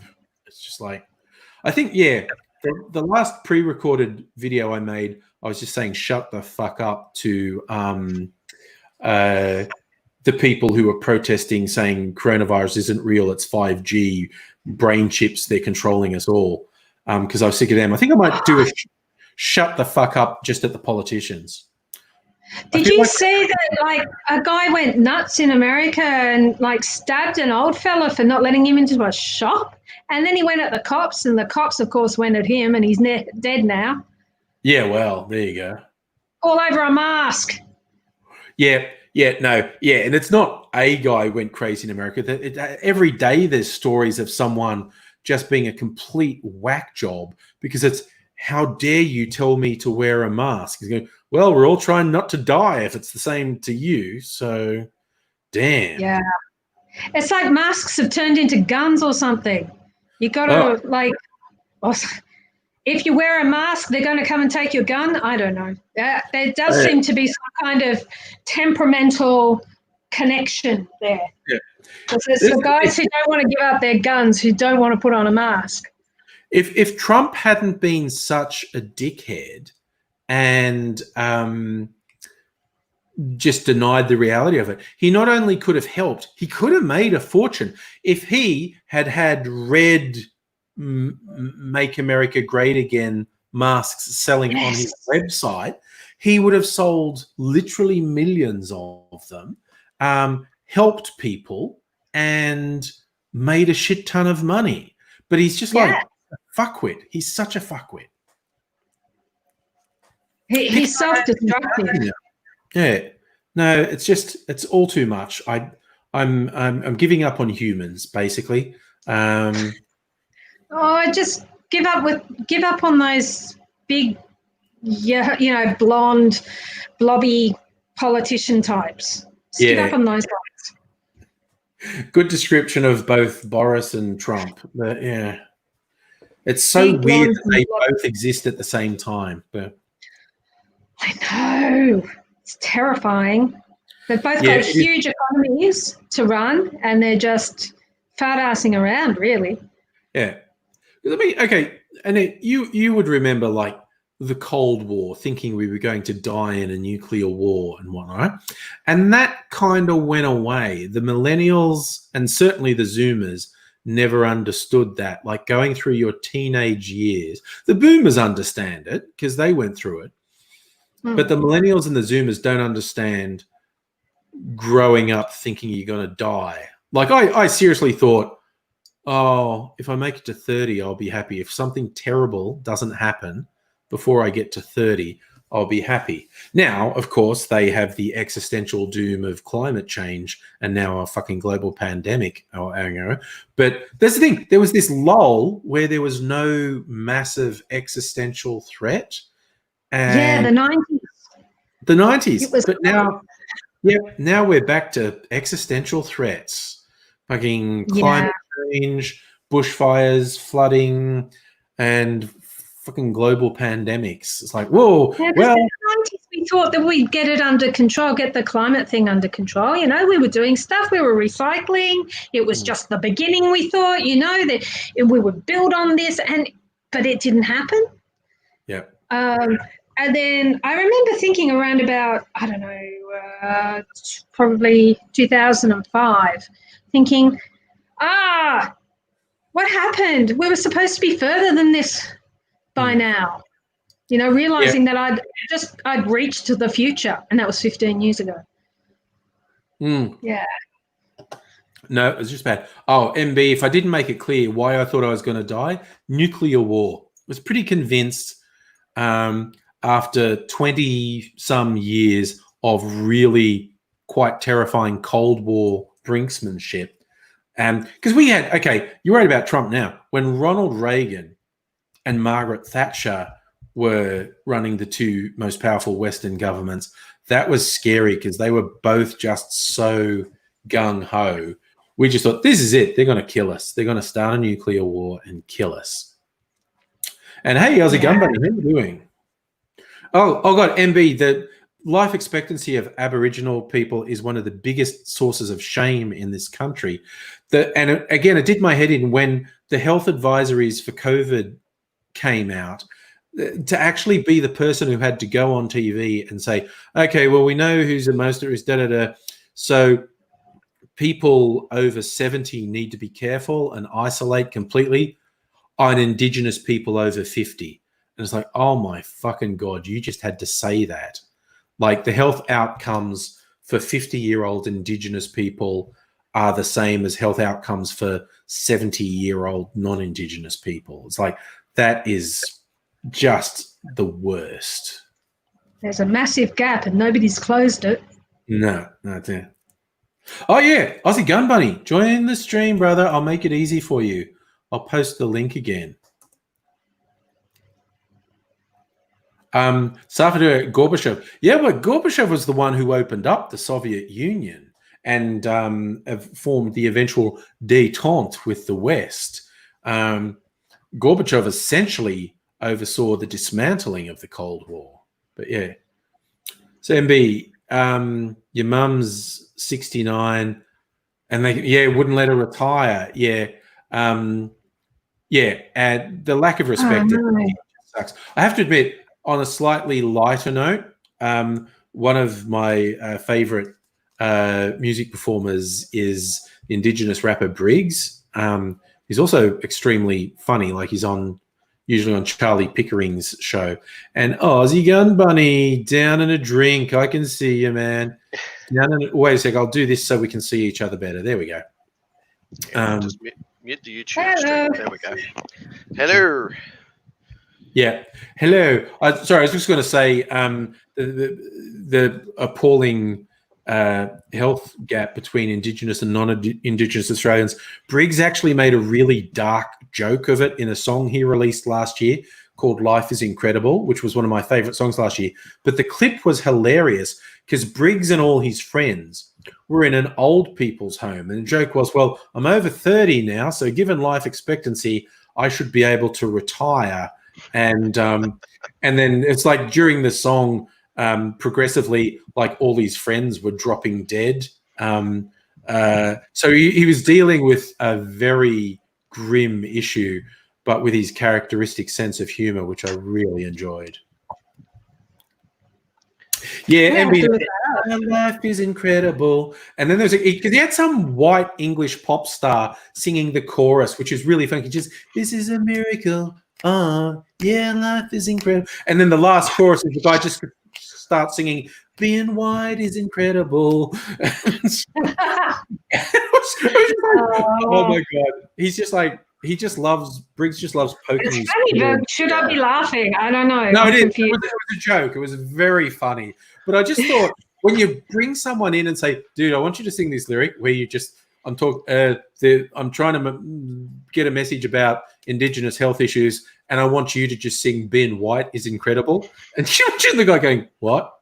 What am I going to do? Yeah, I've seen a few of his songs, and yeah, they're all pretty poignant and quite funny. Yeah.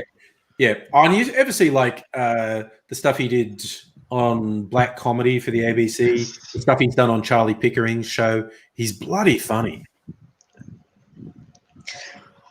I'm off to get more brandy. I'll be back in a sec. Fair enough. Yes. Yeah, MB, the all the things about being white is incredible. At the end of the song, the guy just keeps singing, Whole Foods is incredible, craft beer is incredible, Post Malone is incredible. It's just all white people stuff at the end. Oh dear. MB, So- sorry, what are you doing, Ashley?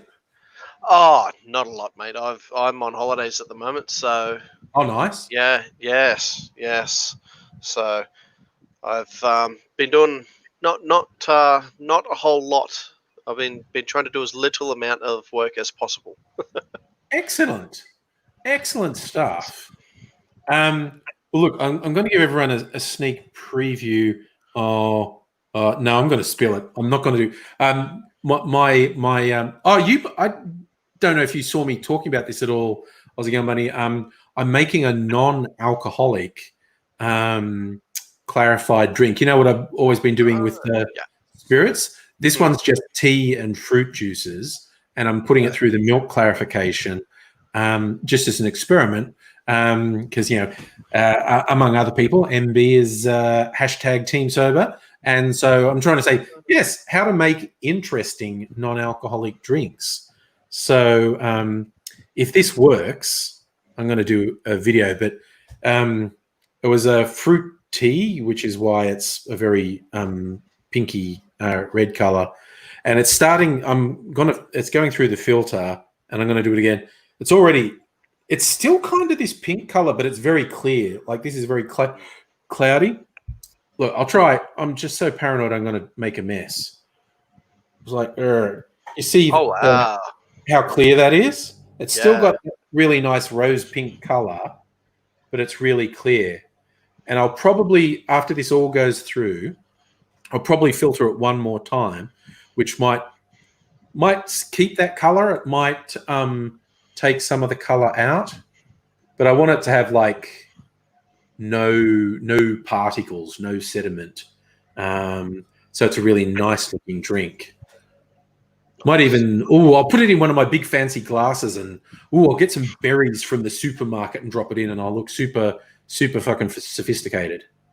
Nice. Little paper umbrella maybe on the side. I just had an idea. Okay. Have you ever made Redskin vodka before? Yes. Okay. I actually have. Yes. I want to know. Redskin vodka? Yes. You know, you can do it with like any lollies, but basically you take a bottle of vodka and you throw a heap of candy into it, and it adopts the flavor of the candy. Yeah. But yeah, so I wonder if that would work with glazed cherries. Oh, absolutely. Particularly if they'd been in syrup. Yeah, it would definitely absorb some of the flavor. But then, of course, what you do to make a really yum drink is you're of course going to keep the cherries, but you like muddle them, put them in a shaker or something, smoosh them a bit, and then shinka, and do that. But here's an interesting one. Rock candy is the best stuff for putting in spirits because it tends to dissolve completely with no sediment. Redskins, I don't know what's in them, but they went really milky in the vodka, and I had to filter it. And it took a long time to filter because there was a lot of sediment in it. But whereas rock candy tends to have hardly any sediment. But you just have to filter or you either accept the fact it looks kind of cloudy and milky, but I like it if it's a bit more clear. So you just filter it. It can take a long time because all the sediment gets there. So kind of like this one, which is literally going a drop at a time. I'm trying to. How much of it did I make? It's about 500 mils. and it's going through a drop at a time. So We'll see it in a few hours. Ready by tomorrow night. Yeah, well, no, but it'll fully. I'm just going to leave this when I go to bed, and it'll be done in the morning. And depending what it looks like, I might decide like that's it, or I might go, yeah, no, I'll just put it through once more, like while I'm working. And yeah, it'll probably take another couple of hours. But... It'll be like the pitch drop experiment. Yes. Oh my god, that's a wild one. Okay. Kirsten reckons Redskin and Musk Sticks make the best flavor vodka. Oh, Musk Stick vodka. Yeah. Oh my god. There was one I made a couple of years ago. How to corrupt your childhood. Yeah. Coles had you know the bananas. Yeah. You know Sorry, visitor. There you go.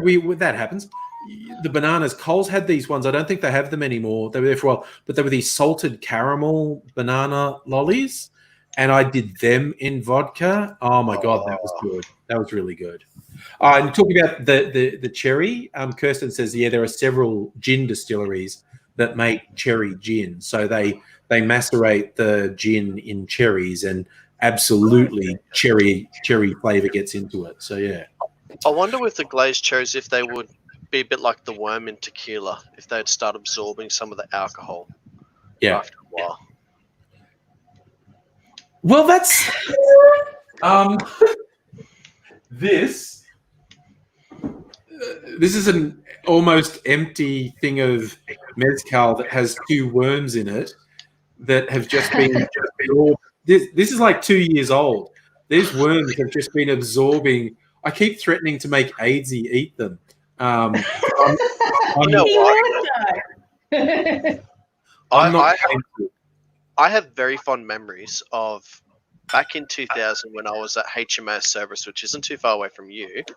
Yes. There was a bar across the road from the base, and they used to sell the worm there for $1 a pop.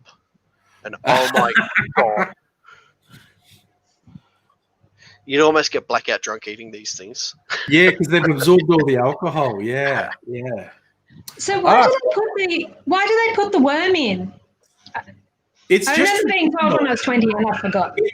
It's made from mezcal, which is a kind of what do you call it? Succulent plant that grows in the desert. We had a big argument one night because I called it a cactus. And it's not. It's a succulent. But then I just stuck to my guns and says, it's fucking spiky and it grows in the desert. It's a cactus. Yeah. But it's a succulent like aloe or something. It's oh god, why does my brain stop working all the time? Probably because of the amount I drink, really. But agave, that's it. Sorry, the agave plant, and like you get sweetener. I've got it here somewhere. Agave syrup is a really good sweetener. I got some from Costco. It's intended to be used in cooking because you can substitute it 1-for-1 for sugar. Like 1 tablespoon of agave syrup is 1 tablespoon of sugar. And because it's already dissolved, it can be very good in cooking. But I use it as a sweetener in cocktails. So, but MB, you're asking about a blackfella drink, use bush medicines. So many of the Australian distillers do. Like, I'll give you some of the florid descriptions on a couple of these. So this one, Okar Gold, which I use a lot. They call it the Outback Liqueur. This has got the flavors they've got in here: river red gum, strawberry gum, juniper, peppermint gum, angelica root. I don't think that's right, but angelica root. That's and used in witchcraft. The mac is macadamia and wattle seed, and a lot of the gins are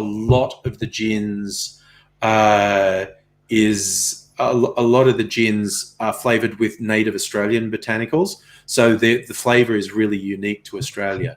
So it's actually a thing. I want to know how they did it, how they do that, because a long time ago, I was brewing a batch of lager, and I was going to throw, because one of the trees out the front of my place, beautiful eucalypt, was flowering, and it smelt like biscuits. It was absolutely beautiful. But Yeah. I was thinking, if I get a heap of these flowers and throw it in my beer, Yeah. it'll impart that flavor into the beer. It'll taste good.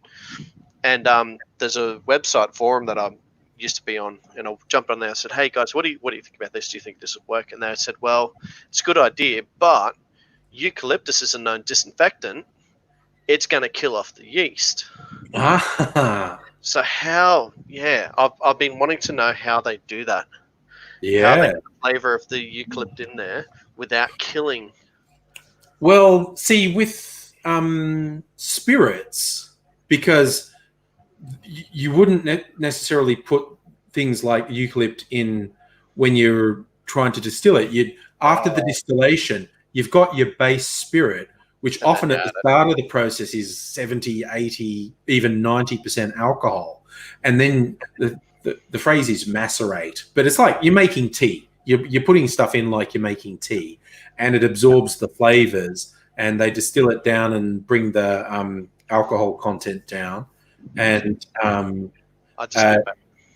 yeah, so yeah, it's because it's not in the distilling process; it's after the distilling.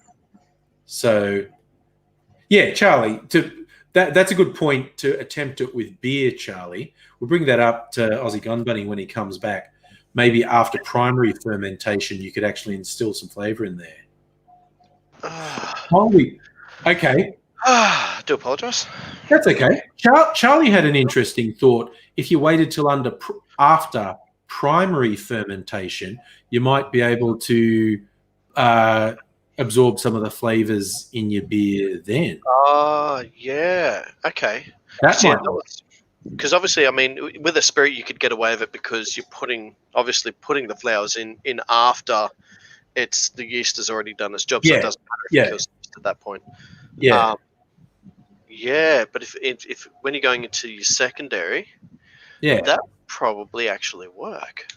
Yeah, I'm gonna do it next time I do it. Yeah, experiment.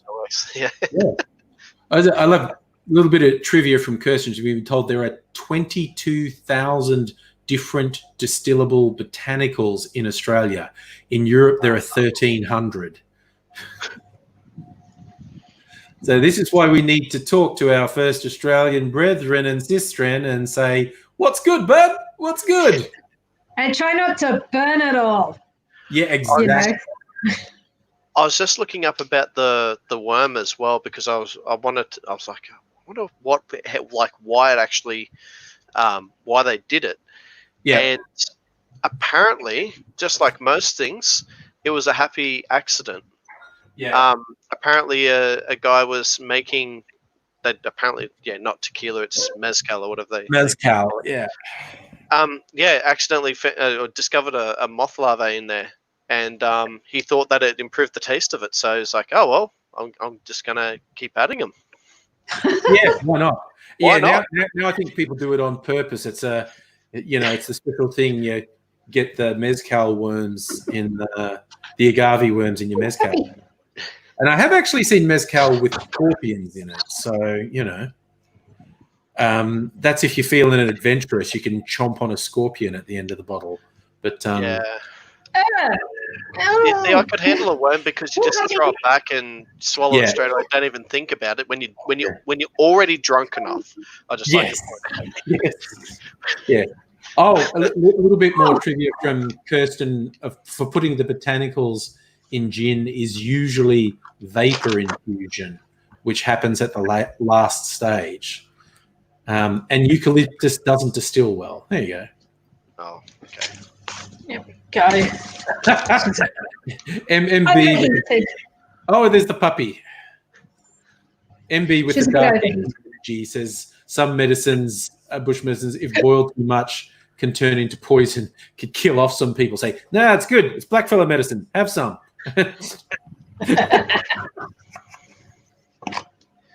Oh my God, Charlie, I have not heard of the cheese with the live maggots. That is not a thing on Canadian. It is a thing. It is a thing. No. And that is something I really don't want to think of, but yes, it is a thing. Yeah. Yeah. Oh, so MB's now saying Kirsten's secretary of the uni. I will be honest. Kirsten's knowledge is both wider and deeper than mine. Kirsten knows the industry and the technicalities, ins and outs. I should actually probably be reporting to Kirsten at the Booze University that we have decided must exist somewhere. She's the dean. Yeah, Kirsten would be the dean. But I'll be a professor. Kirsten can be the dean. I'll be a professor, which just means I'll make cocktails all day. So that's... Oh, that reminds me. I'm going to be making up some mango liqueur if I can find somebody in Townsville who has a still. Because I've got a mango tree that's fruiting. Oh, well, not at the moment. It's not fruiting. But when it goes into season, I'm going to have an absolute butt ton of fruit, and I'm not going to have anything because I've already got a freezer full of it. Yeah. So, because so much mango you can eat. No,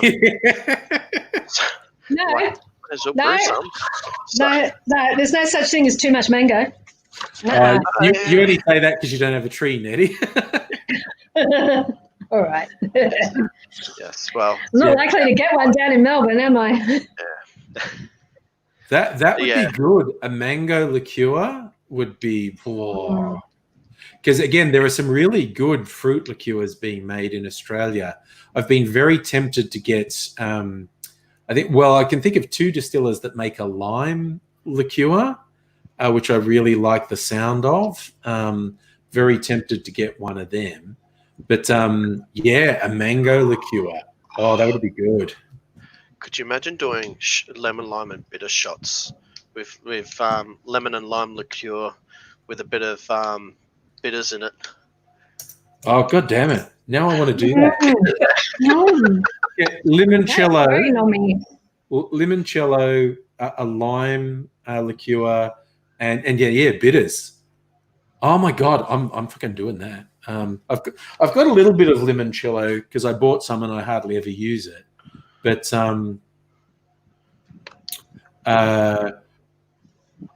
okay. Kirsten may actually be able to find you a still, and in payment for her services, only wants nudge nudge, wink wink, wink wink, bottle sent down south. Oh, nice. Because Kirsten works in the industry and knows a lot of people, so she. Okay. Yes, I'm in a very bad position with my job at the moment because I work for a certain telco, and the office that I work in, they opened up a brewery right behind my office. Yeah, it's not going to end well. No. Yes, and they have a bar and a restaurant, and there's been a few times where I'm like, I could just duck in there on my lunch break. Yeah. Oh my God. Yeah. Yeah. Where I was working in the city before I started working from home, but just downstairs was a distillery. It was in one of the historical buildings. There's this little standalone historical building in Little Lonsdale Street called the Little Lon Distillery, and they were about to open a bar. Like they make gins and whatnot and are selling them, but they had a planning thing up to open a bar, and then all this shit happened. So that was but God, the idea of being able to resist a boutique distillery literally at the ground floor of the building where you're working, and then doing cocktails and stuff would be like, yeah, it's tough. Yes. Yeah. But there's I think there's only the two. There's the two breweries here in Townsville. Obviously, there's a lot of home brewers and stuff, but there's only the two actual breweries here. Both of them are micro breweries as well. Yeah, yeah. But yes. It's, well, if we find a distillery, we'll tell you. Sorry, Nettie, go. What will we be celebrating tomorrow? Good question. On this day, let's look up on this days for tomorrow. Okay. Tomorrow's the 17th. National Lottery Day. That's a weird one. Well, I didn't get that. No, I've got World Emoji Day. I'm not dignifying World Emoji Day. Oh my God! I just realised how Mrs. Angus going to bed. Why are you going to? Oh, it's 10:15. Okay, I might go to bed. What other is a national day tomorrow? Got to think of a theme for tomorrow night's party. Bolivia was founded. That's pretty good. Oh God, yellow Bolivian marching powder. Bolivian marching powder. National Tattoo Day tomorrow. Yeah. Also, maybe if I look up Wikipedia, we might find a good anniversary on. Oh my God! So the list I'm looking at is all just depressing. Yeah. Executed. Oh my God. July 17 on Wikipedia. Because Wikipedia does historical events, births, and deaths, when you often find some good ones. So that was actually for today, anyway. Oh, sorry. Yeah, I was looking at today's. Anyway, 17th, tomorrow. Oh, wow. Sorry. This is a good one for the people screwing us over today. Just remember, on this day, tomorrow, in 1918, Tsar Nicholas of Russia and his family and retainer were executed by the Bolsheviks. It's like, yes, that's what happens, you bastards. Sorry. You're coming over all bolshy. That was pretty bolshy, wasn't it? Yeah. Malaysia Airlines flights slightly tanky. Tomorrow. Oh, well, tomorrow. Oh, God, that was 6 years ago now. I know. It doesn't feel like it, what does was? it? Flight 17. Yeah. Malaysian Airlines flight got shot down near the border of Ukraine and Russia. Well, you can't make a cocktail about that. No, that's pretty fucking depressing, quite honestly. Yeah. Oh, actually, I'll just go to the Difford site. They always have a cocktail of the day. What are they saying is worth a cocktail tomorrow? Quickly do this. Tomorrow. Just got to make it go to tomorrow. Oh, Catherine II becomes Tsarina of Russia following the murder of Peter III. There you Catherine the Great, that is. There you go. Well, it's all right. The literary magazine, satirical magazine Punch was first published on this day. So they're making a punch for that. Oh, and it's actually the anniversary of same-sex marriage in the UK on this day in 2013. Oh, wow. We could do that. I don't know. I have to think about it. Anyway, I am actually going to go to bed. I got so involved in these conversations, I didn't realize what the time was. Go to bed. Tomorrow night's different. Bedtime. All right. Good night, everybody. Good night. Night-night. Whereas I'm finding the off button there.